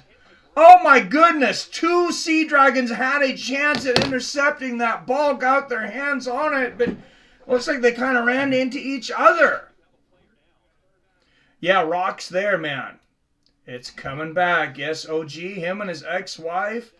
And this other guy, they're there tonight. Yep. Yes, he is. 2 fouls in the offense. Wow. I don't know which team, but some teams' fans threw sea bass, a whole fish. Oh, Jesus, that's crazy. Uh-oh, and we got an injury on the Seattle side. One of the Seadragons down.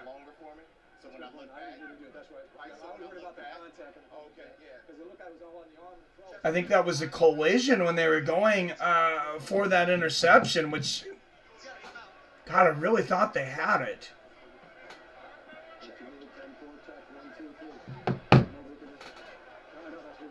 Yes, man down. 1:58 left in the third. We got an injury timeout here, 3rd and 5 for the DC defenders. So Lyndon Stevens back to his feet. He'll have to come off the field for a play.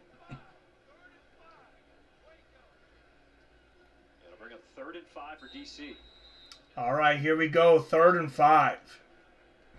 The defenders tonight, 4 for 9. 1:50 left in the third. 3rd and 5. DC with the ball from the Dragons' 48-yard line. And they barely snap it. 1 second left on the play clock. And that's incomplete. And that'll be 4th and 5. And I think King's calling for it, saying he wants to go for it. Derek King wants to go for it here. See Fred Keiss, the offensive coordinator. Still a little over a minute left to go with an entire. I believe the offensive coordinator is going to overrule him here, though. No, he's going to say no.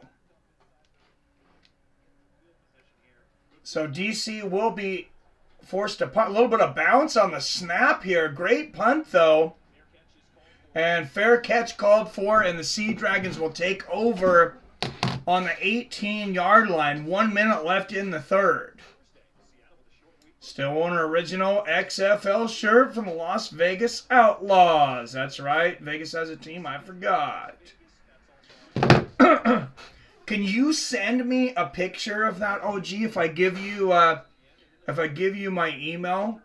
During the week, my Twitter, I still have the MMA thing on there, of course, on the background, but then my inside Twitter logo is now XFL, and we're going to start posting a bunch of XFL stuff on all of our social media.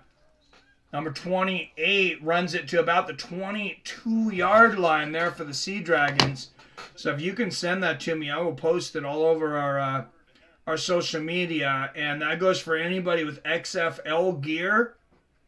Flood my inbox. And you see now the logo for the Fights with Friends, the logo there is also XFL. So that doesn't mean it's going to stay that way, guys. Don't worry, we're still a fight channel. But 2nd and 7. Snap Ben DiNucci, and he's going to have to run it. Nobody open. Oh, and that play falls apart. Wow, and he's going to lose yardage on that. 3rd and 10. Seadragons collapsing here in the third quarter. They just showed the team. Oh, yep, I remember he hate me.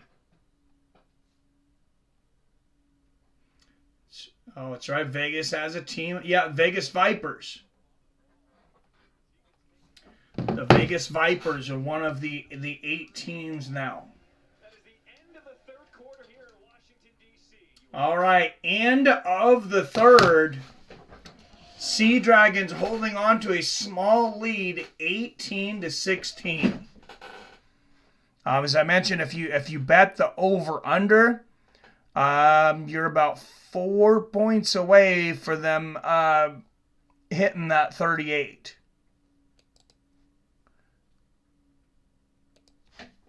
And we will head to the fourth quarter.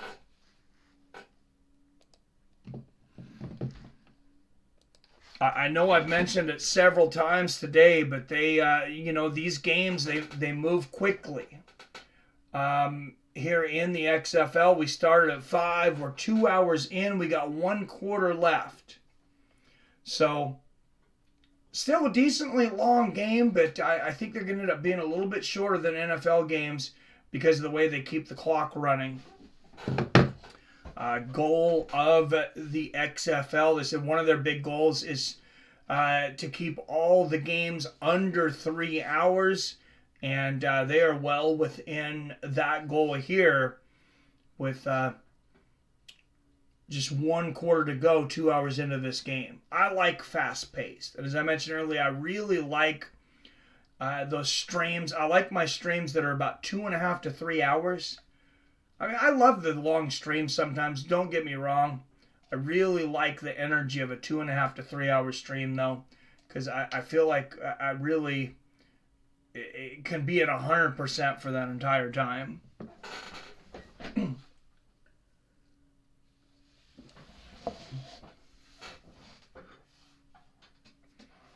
And there's an advertisement for ESPN Plus. We are getting a lot of good stuff here now on ESPN Plus. If you got ESPN Plus for UFC, you get NBA games now.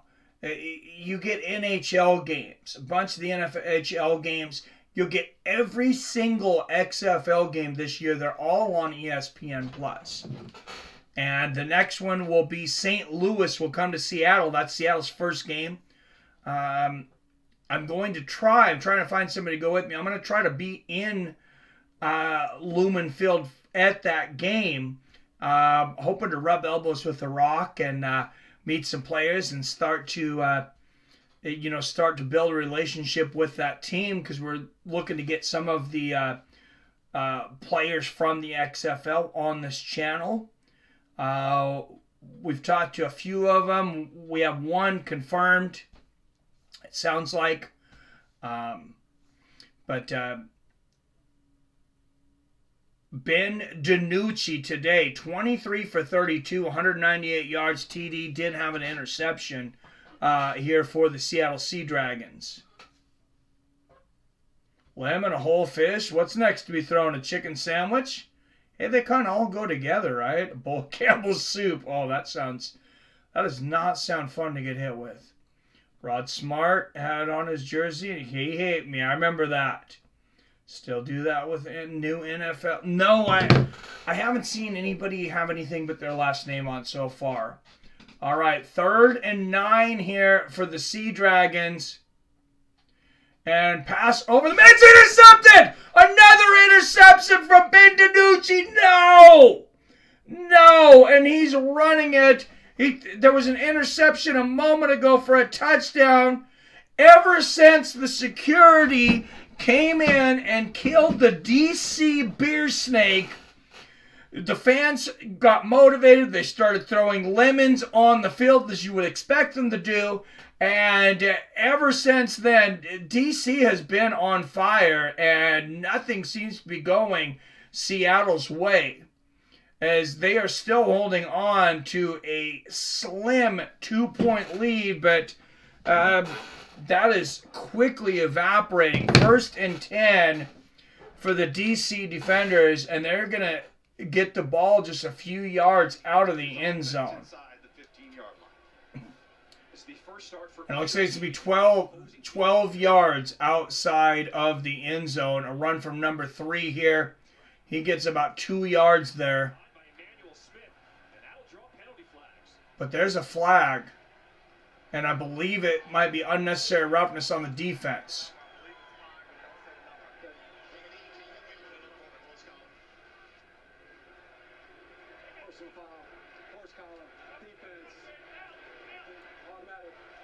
It's a horse collar, and it's an automatic first down. Wow, it's unacceptable penalty there on the defender. 14:42 left here in the 4th. First and goal for the DC Defenders. Same guy intercepted again. Oh, damn. Yeah, he threw it right to him that time. Purity that we're all used to, yet at the same time, maintain the explosive plays, get the returns, get field position, and maintain players. And here we go from about the 6-yard line. DC will run it, and they run it right up the middle. And that's a touchdown for the DC Defenders. And they take the lead for the first time in this ball game. 5-yard rushing TD for number 3, Derek King, the quarterback. 22-18 DC, and they will look to add to that with the conversion. They've converted on two-point conversions so far today. We'll see if they go for 2 or 3. Being up 22-18, looks like they are going to go for 2 again. So they will take it from the 5-yard line. In the XFL, if you take your conversion from the 2-yard line, it's worth 1 point. From the 5-yard line, it's worth 2. If you want to take it back all the way from the 10-yard line, that's worth 3. Seattle tried that earlier today and was unsuccessful in their 3-point attempt. All right, and here we go, the 2-point, and there's a flag on the play. They were unsuccessful on the first, and they were successful on the second.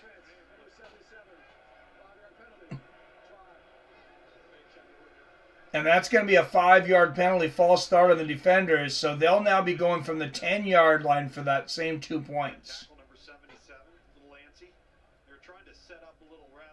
So second big penalty for the defenders on extra point conversions. Earlier in the game, I said the last time the Seadragons scored a touchdown, DC was offsides on the defense, so they only had to go 5 yards for that 3 points. And back, and there's the sack. Saxon back, almost back at the 20-yard line. So DC gets the touchdown. They're not able to convert on the extra conversion. But the DC... and there's a flag on this play.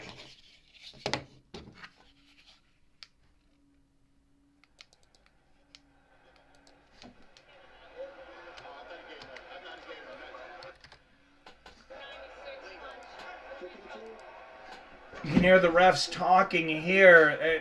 I think they may have said actually no penalty. It's not a blow to the head. Did he punch him in the midsection? Midsection.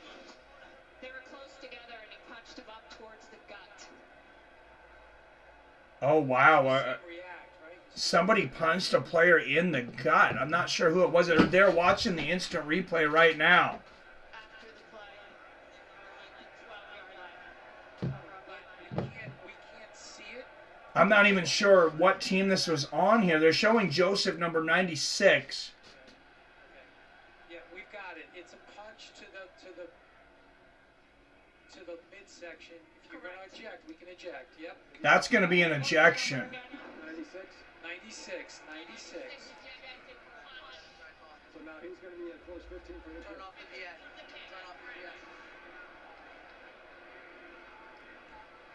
After the play was over, unsportsmanlike conduct against the receiving team, number 96.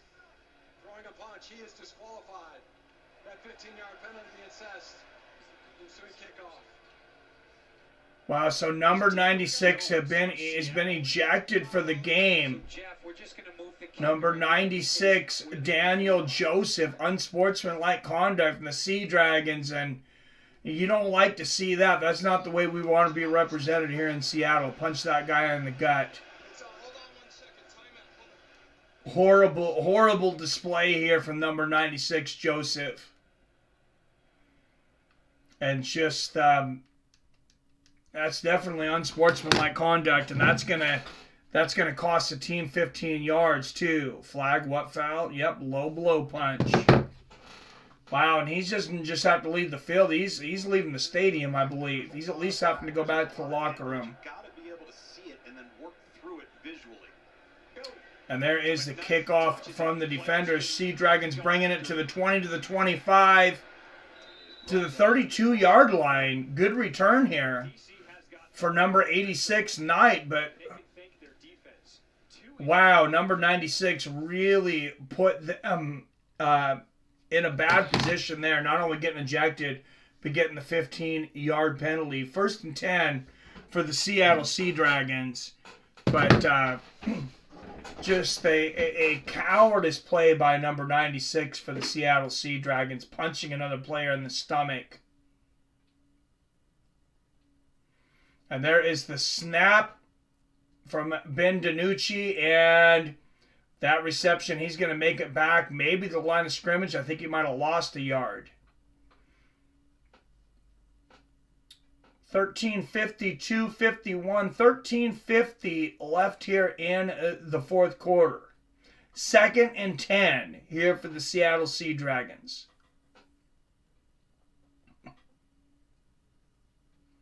And there is the snap. Oh, and way overthrown. Number 88 was the targeted defender versus VZ. But he did not have a chance on that one.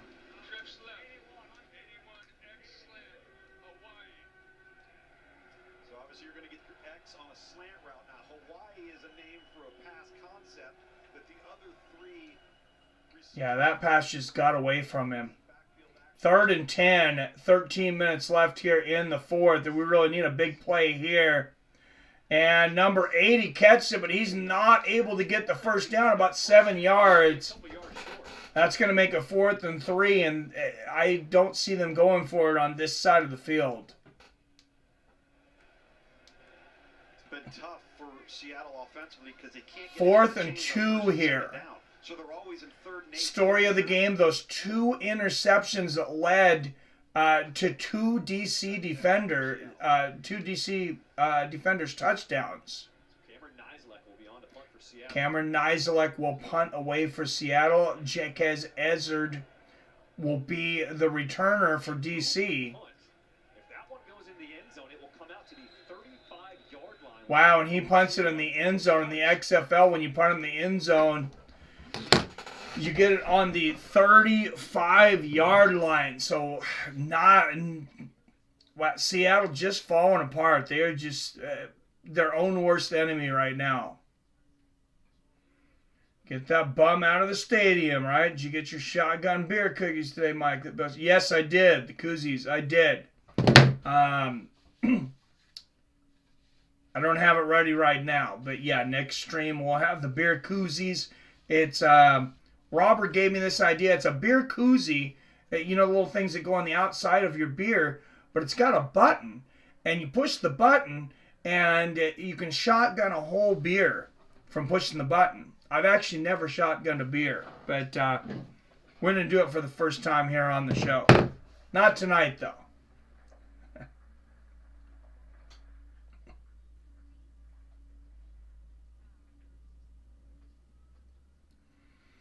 All right, the DC defenders will take over here with just under 13 minutes left in the game in the fourth quarter, and they lead by 4 points over the Seattle Seadragons, 22-18, as this defense came alive when DC security shut down the defenders' fans' beer snake. They were losing the game before that. Since then, 2 defensive touchdowns scored. The fans, as expected, rewarded the security by throwing lemons all over the field. But apparently that's a tradition in D.C. To make the beer snake. With their beer cups, they make like a little snake, and security came in and killed their beer snake. So I'm not surprised they were upset. I'm not Mexican, but I'm eating tacos and drinking Modelo's and tequila. It's Taco Sunday. Sounds delicious, OG.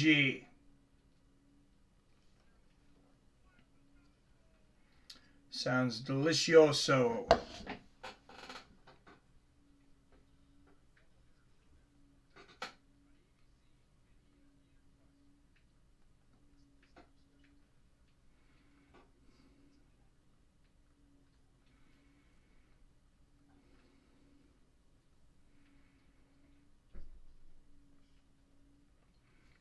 And from everybody I've talked to about the algorithms on YouTube, the way they're promoting things and stuff, it's getting harder and harder to grow a channel. We've actually shrunk some a little bit in the last year or so. A lot of that's mine not streaming as much and stuff.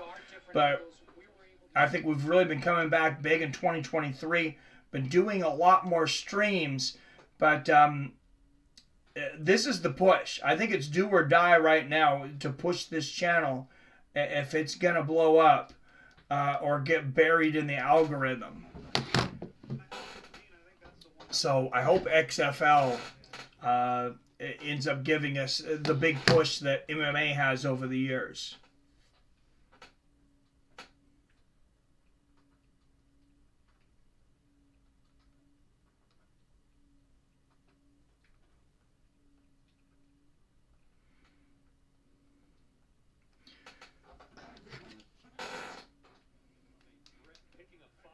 And a 5-yard run there for DC. 12:05 left here in the fourth quarter. That's going to be 2nd and 5 for the defenders.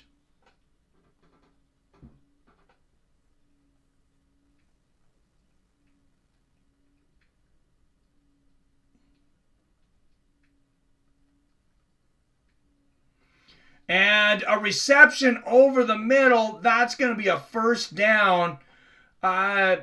To about the 48-yard line for the defenders.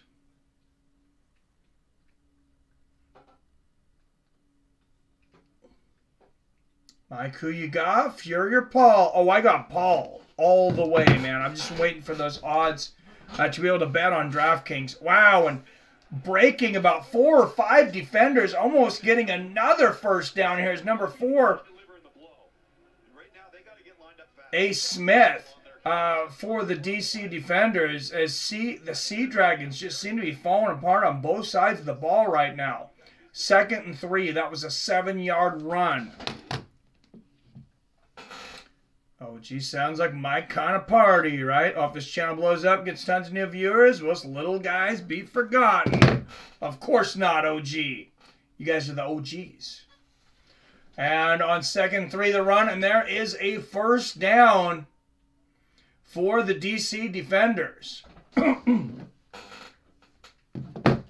I'll tell you, if this channel gets so big that we're getting so many people in the chat that you guys are getting overran, I'll start another channel and run it simultaneously for the OGs. All right, there's a handoff to number 4.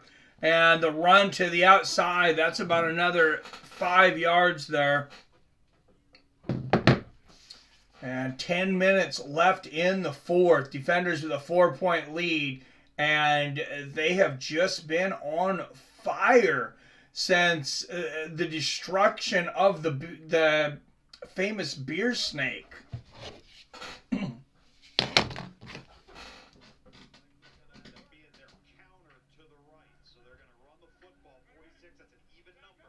2nd and 3. And they run the ball. It's about a yard there. Maybe close to 2 for Armstead. So this is going to be an important 3rd down here. 3rd and 3, actually. So big play for both teams. A stop would be huge for the Seadragons. A conversion would be huge on the other side from the 35-yard line. 3rd and 3 with 9 minutes left in the fourth.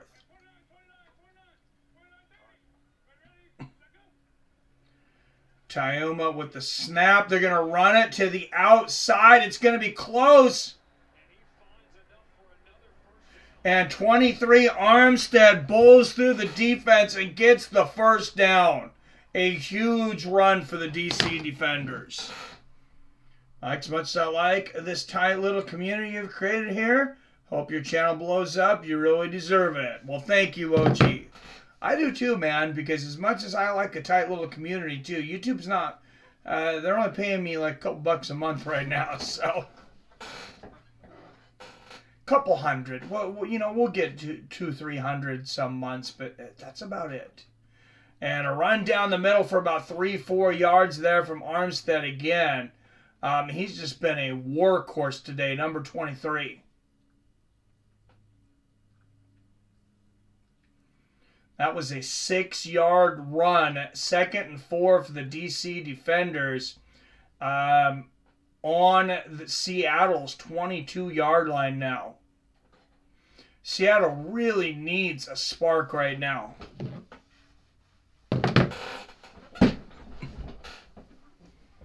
And here's the handoff again, and number 43. What a play for the Seadragons, shutting him down, and another big 3rd down here. Seattle just hoping to be able to hold DC to a field goal here. A field goal would make it a 7-point game. That was actually a loss on the play. So 3rd and 7 here for DC and Seadragons. They just have to hope that DC doesn't get enough yards to make them want to go for it on 4th. Or if they do, not convert. 3rd and 7, the snap. Intercepted over the middle! Interception, Seattle Seadragons on the 20-yard line. That's number 1, Thompson, and he is running it to the house. Not literally, no touchdown, but he's running it all the way back anyways. 7 minutes left in the 4th, and a huge play for number 1.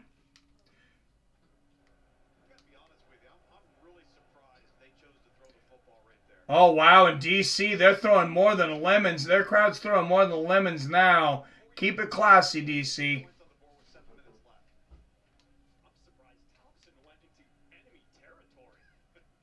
Yeah, Thompson kind of asked for it there, though. He ran into enemy territory, and they threw more than lemons at him.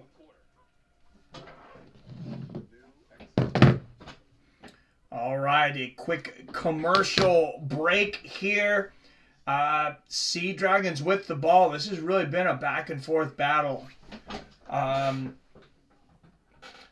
believe 2 touchdowns for both QBs. 3 interceptions so far. 1 for the Seadragons, 2 for the DC.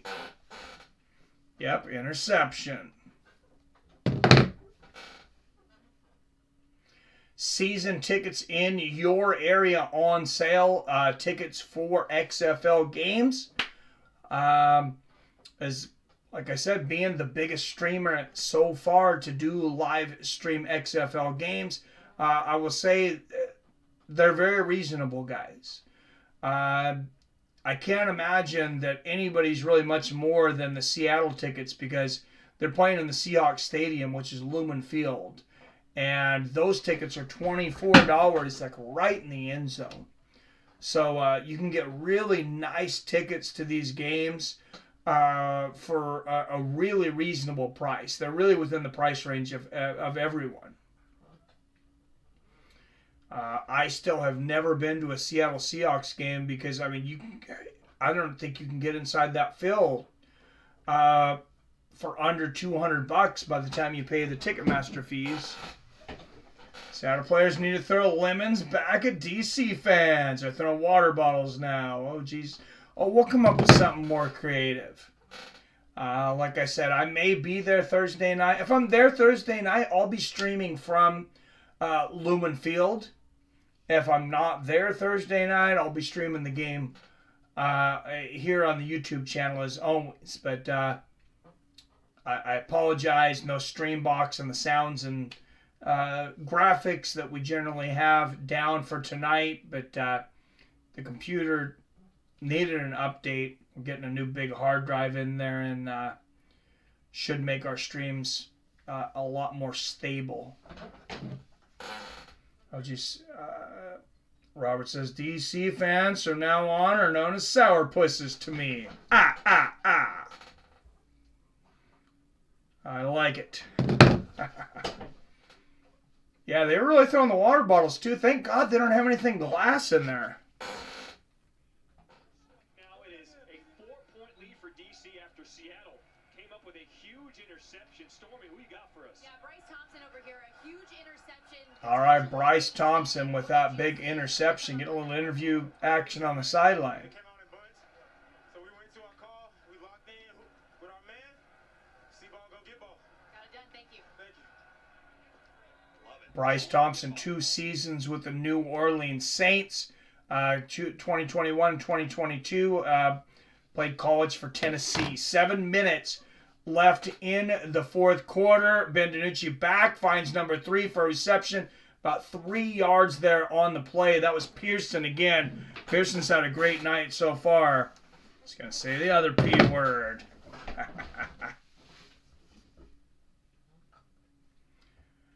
All right, so 4 yards actually. It looks like 2nd and 6 for the Seadragons. Ben DiNucci and the Seadragons working from behind. 22-18 here in the fourth.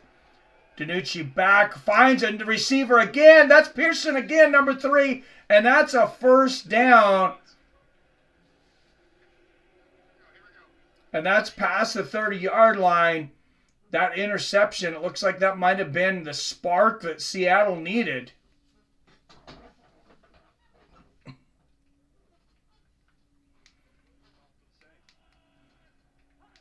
Six minutes left in the fourth. There's the snap. Quick release. Over the middle, DiNucci under pressure too. That defense was really on him. That was quite a rush, but he's got a quick trigger. And that was a 5-yard completion for 2nd and 5. And just like that, Seadragons moving the ball down the field.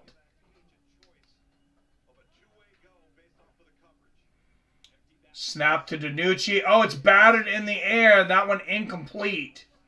And here in the fourth quarter, when it's just inside the 2-minute warning, I guess. The clock will continue to go even on an incomplete pass. One of the big differences in the XFL is that the clock continues to move for the game, except for incomplete passes and out of bounds after the 2-minute warning in the half or at the end of the game, and after kickoff and punt returns. All right, here we go. DiNucci back. Has to release it quickly again. It looks like he found number 86, though.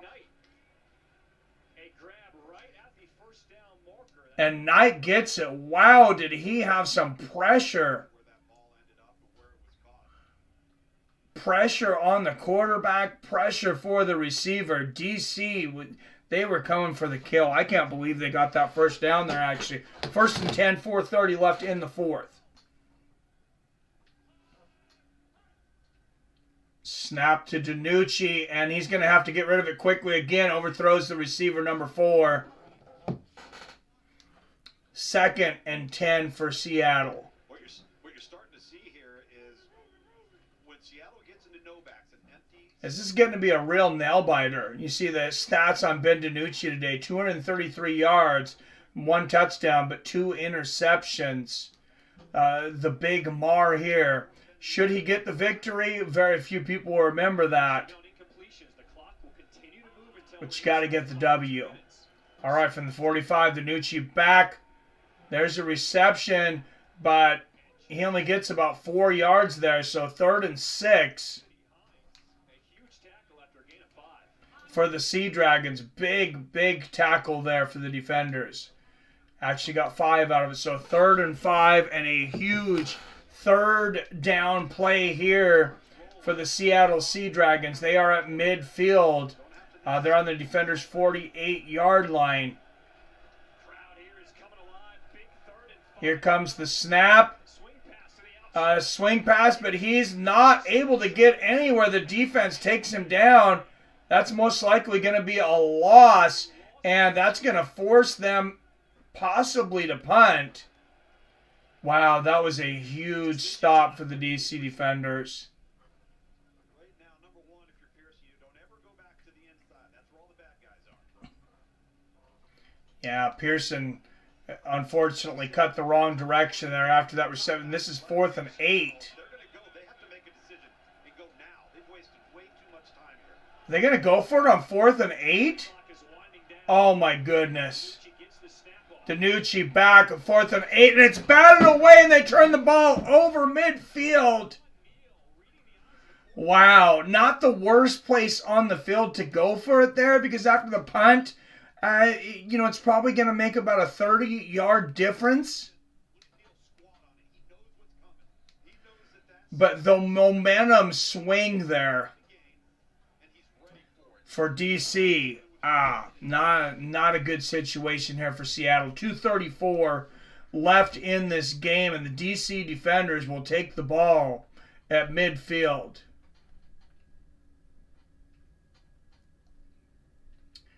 Next game for the XFL will be St. Louis in Seattle, 6 p.m. Pacific from Seattle. And defender's going to run the ball here, and Seattle's got to get some stops quickly, and they don't get it there. That's about a 4-yard run, where Seattle was a 2.5-point favorite. There's a timeout from the Seadragons. They do have 2 left. So the over-under tonight was 38, 22 and 18. So they scored 40. They did go over the 38-yard line, like the 38 points. I did call over, which would have cashed, but barely. 2:29 left here in the fourth, 2nd and 5. DC with the ball and the lead.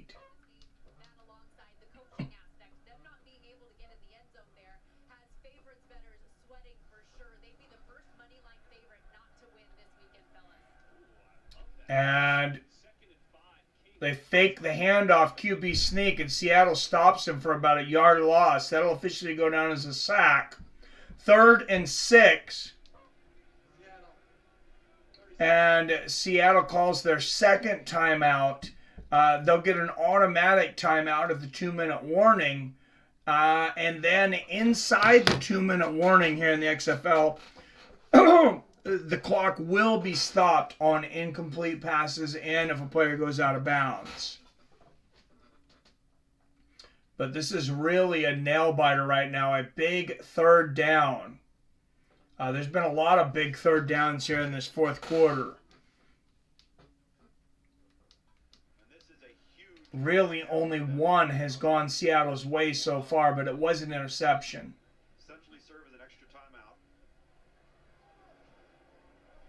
2:24 left in the game, 3rd and 5. Defenders 5 for 12 on 3rd down conversions today from the 45-yard line. Here's the handoff. It's a reverse, and the Seadragons snuff it out, and they stop it. A huge stop for the Seattle Seadragons.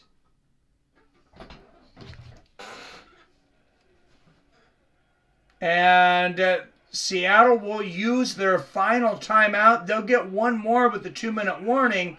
But if they get the ball back here, assuming DC doesn't go for it on 4th,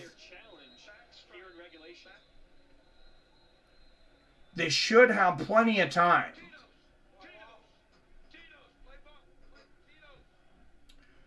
This is actually a 4th and 2 for DC. They may go for it.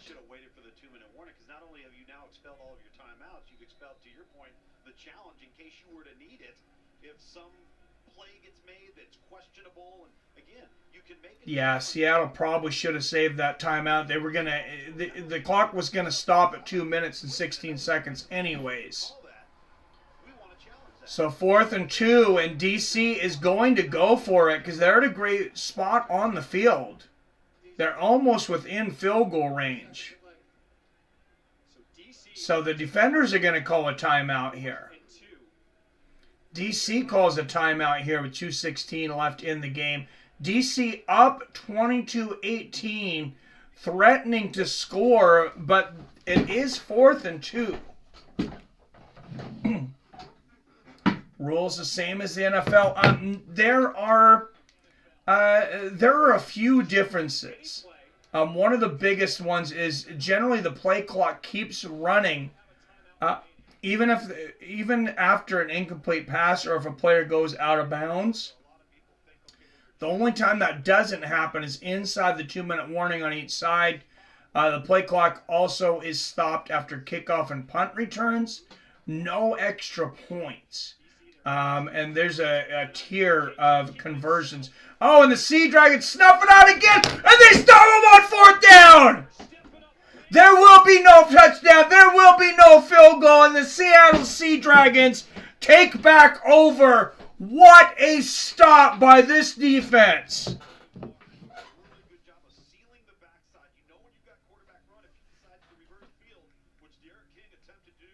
Wow, Derek King, he's been great on that QB sneak all day, but they snuffed him out that time. So 2:11 left. Seattle will take the ball. They have 0 timeouts. The clock will stop at the 2-minute warning. Inside of the 2-minute warning, it will also stop on an incomplete pass or if a player gets out of bounds. They will take over at the 43-yard line.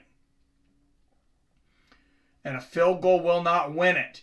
DiNucci with time, a throw over the middle, overthrows the defender. 2:06 left in the 4th. No way, different rules, OG. Yeah, there's a few big, I don't know if I'd say way different rules. Because, most of the big rules are still there. But, yeah, like I said, the clock runs a lot more. A lot more often for shorter games. Then there's no extra points. Now that we have a commercial break, I'll tell you, there's no extra points.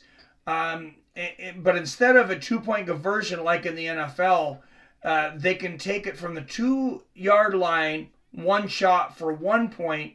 They can take it from the 5-yard line for 2 points. Or they can take it from the 10-yard line for 3 points. Now, we've seen 2 big penalties on those plays, which changed what happened there. One big play, the Seadragons were going for a 3-point conversion outside of the 10-yard line. The defenders jumped the line, got a 5-yard penalty for offsides. Then the Seadragons were able to convert on the 3 points. They only had to go the 5 yards. The other big penalty was also on the defenders. They were going for a 2-point conversion from the 5-yard line. They got a 5-yard penalty for a holding, which pushed them back to the 10-yard line, and they were unable to convert on that. So a touchdown is scored. There's no extra point kick. There is no extra point kick. You have to go for a one-time conversion. So basically, it's like if the NFL, if you had to go for a 2-point conversion every time, but you have tiers of conversions. Like I said, 1 point for 2 yards out, 2 points for 5 yards out, 3 points for 10 yards out. And I think that's really going to make that interesting in close games. Another big thing, since it is the 4th quarter, I got to mention this. In the NFL, after a team scores, of course, you can kick the onside kick. Same thing here. But in the 4th quarter, after you score, you can also get the ball one time for a 4th and 15. If you convert on that 15-yard play, you can get the ball back again. So there can be a lot of scores quickly. Yeah, Robert, I hate extra point kicks, to be honest. Love that rule. Yep, 10 points in the 3 points in the 10-yard line. Yeah, the only rules that they changed from the NFL, I actually like them all better. To be honest, I like the play clock to continue to run through and try to get most if not all the games under 3 hours. I like the excitement of that 4th and 15th in the 4th quarter to get the ball back. I like the different tiers of conversions.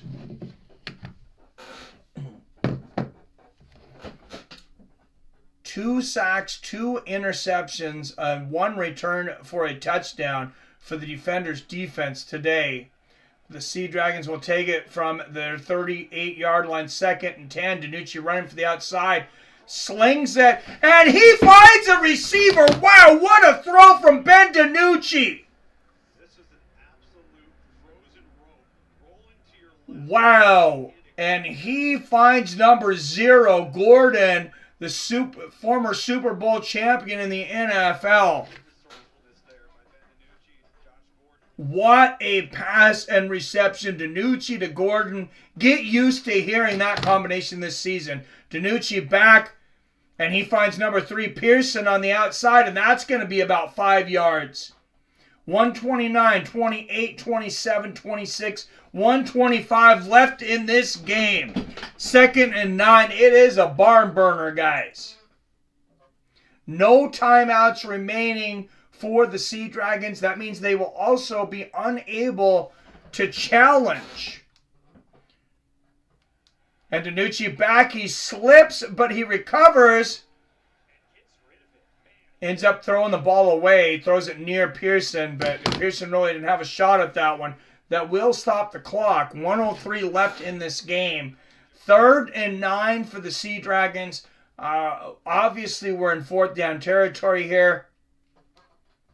And a field goal will not win the game for... Oh, wow, that was a big hit after the throw, too. I think DiNucci was looking for a flag on the late hit there, but nothing came. And the snap, DiNucci back, under pressure. Oh, no, is that a fumble? That's going to be incomplete. I thought it might have been a fumble. So it all comes down to one play, 4th and 9 with 57 seconds left.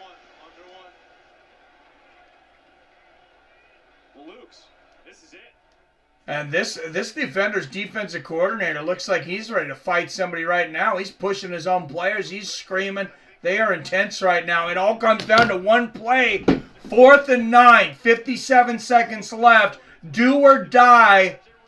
From the 38-yard line, DiNucci back, defense coming, running out. They got a hand on him. He can't find a receiver. DiNucci still looking, throws the ball, finds a receiver. Oh my God, number 0, Gordon. Are you kidding me? To the 29-yard line, Ben DiNucci, the former Dallas Cowboy quarterback. Wow. Finds number 0, the former Super Bowl champion. And they're going to spike the ball to stop the clock. 1st and 10 with 42 yards. And there is a flag, but oh my God, what a play from Ben DiNucci.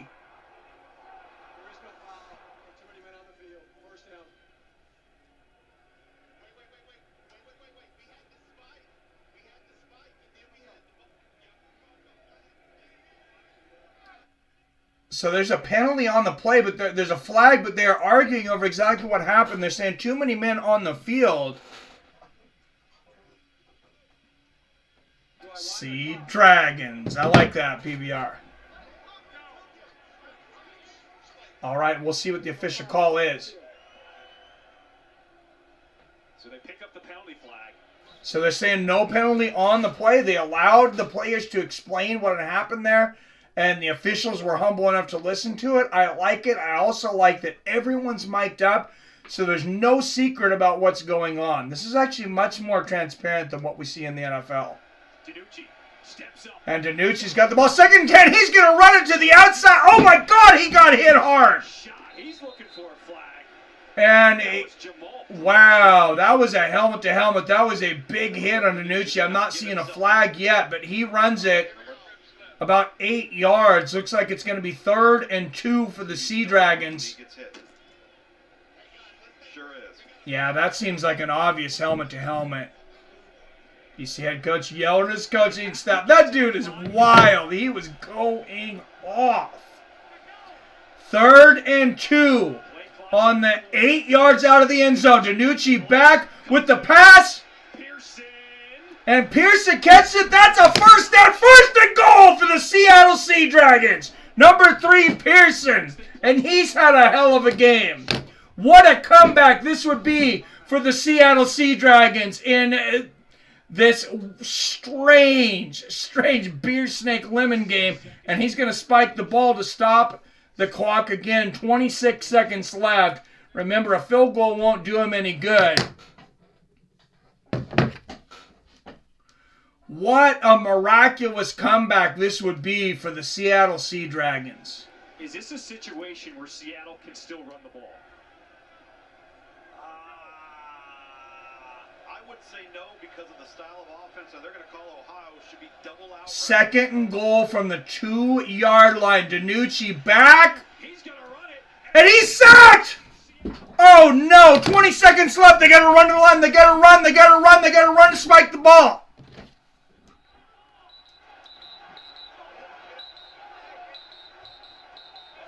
DC thinks they have it. Oh no, there might be a fumble. DC saying they have the ball. Well, the head referee had already signaled first down for DC. It's over. It's over. It's over. It's over. He's got it. Somebody's screaming it's over. They got it. Early on the field is a fumble recovered by the defense. Oh no. And Jamal Brooks recovers a fumble 2 yards out of the end zone. Ben DiNucci back and forth in this game, and the water bottles and lemons are flying here in D.C., and Ben DiNucci staring in disbelief. Seattle cannot challenge that play. Wow, and See here. there will be no challenge, and that is a fumble. I watched the replay. That really looks like a fumble to me. I got to be honest. Play of the game offensively for Seattle. Wow. DC's going to prevail behind. And what a crazy end to this game. But hey, I got to tell you guys, Here tonight. it was really fun. My Seattle Seadragons couldn't pull it out here at the end, but what a great competitive game. Congrats to the DC Defenders. Wow, what a game. Hey, and Seattle will be right back here on Thursday, and we'll be right back here on Thursday for Seattle versus St. Louis. Wow, this DC crowd is going insane. They're ripping their shirts off. I think they might be all out of lemons. Oh, these two brothers, they know they're on camera. Yeah, they're taking the shirts off. Let's hope that's all they take off. And just a disheartening loss for Coach Jim Hazard and the Seattle Seadragons. But, wow, plenty of reason to celebrate here for DC. Just dropped the ball. No one touched it. Yep. Lemon Gate. I love it. And, you know, defense was the story of the game for the DC Defenders. 2 interceptions. 1 touchdown on an interception. Another one got him real close to an interception, and Pretty good, and I think you could have had one more. So I'm gonna tell him that on the flight home. Joseph, that fumble recovery almost on the goal line for DC. Maybe Seattle won't be my team. I have to check out the rest of the teams first. Oh, don't be fair weather fanning on me here, Robert. That's fair, though. It's a new league. I'm not canceling my order on my Seattle Seadragons merch. So I'll tell you, you guys know I'm an MMA fan through and through. But all other sports, I don't say I'm a sports fan. I say I'm a Seattle fan. There's a reason that I stopped watching the NBA when they stole my Seattle Supersonics. Oh, what's the belt there? There's an MMA belt over there. I don't know who that was. I got to back up for a minute. Anybody catch who that was? We got a chance and 1-0. I don't know if that was a UFC fighter. It didn't look like a UFC belt, though. It might have been the ONE FC belt. Is Demetrius Johnson there? This is what the XFL is all about. It is what the XFL is all about. It's only going to get better as each and every week goes by, and these teams get more experience, get a better feel for how to play with. I got to pause it and see who that was. Thursday night for Tom Luganville, Harry Douglas, Stormy Bonatone. Oh, I can't see it on the pause. I'm not sure what belt. That might even be a wrestling belt. Can anybody see what that belt is? I can't tell. It's definitely not a UFC, but oh, here we go now. I think that's a boxing championship belt, if I had to guess. Interesting. It's definitely not USC and not any MMA belt I recognize. See y'all later. Got the munchies. Me too, man. I am starving, Robert. All right, guys. Thanks for joining us for our inaugural XFL game. As always, I love you. I respect you. And I'll see your fine asses on Thursday.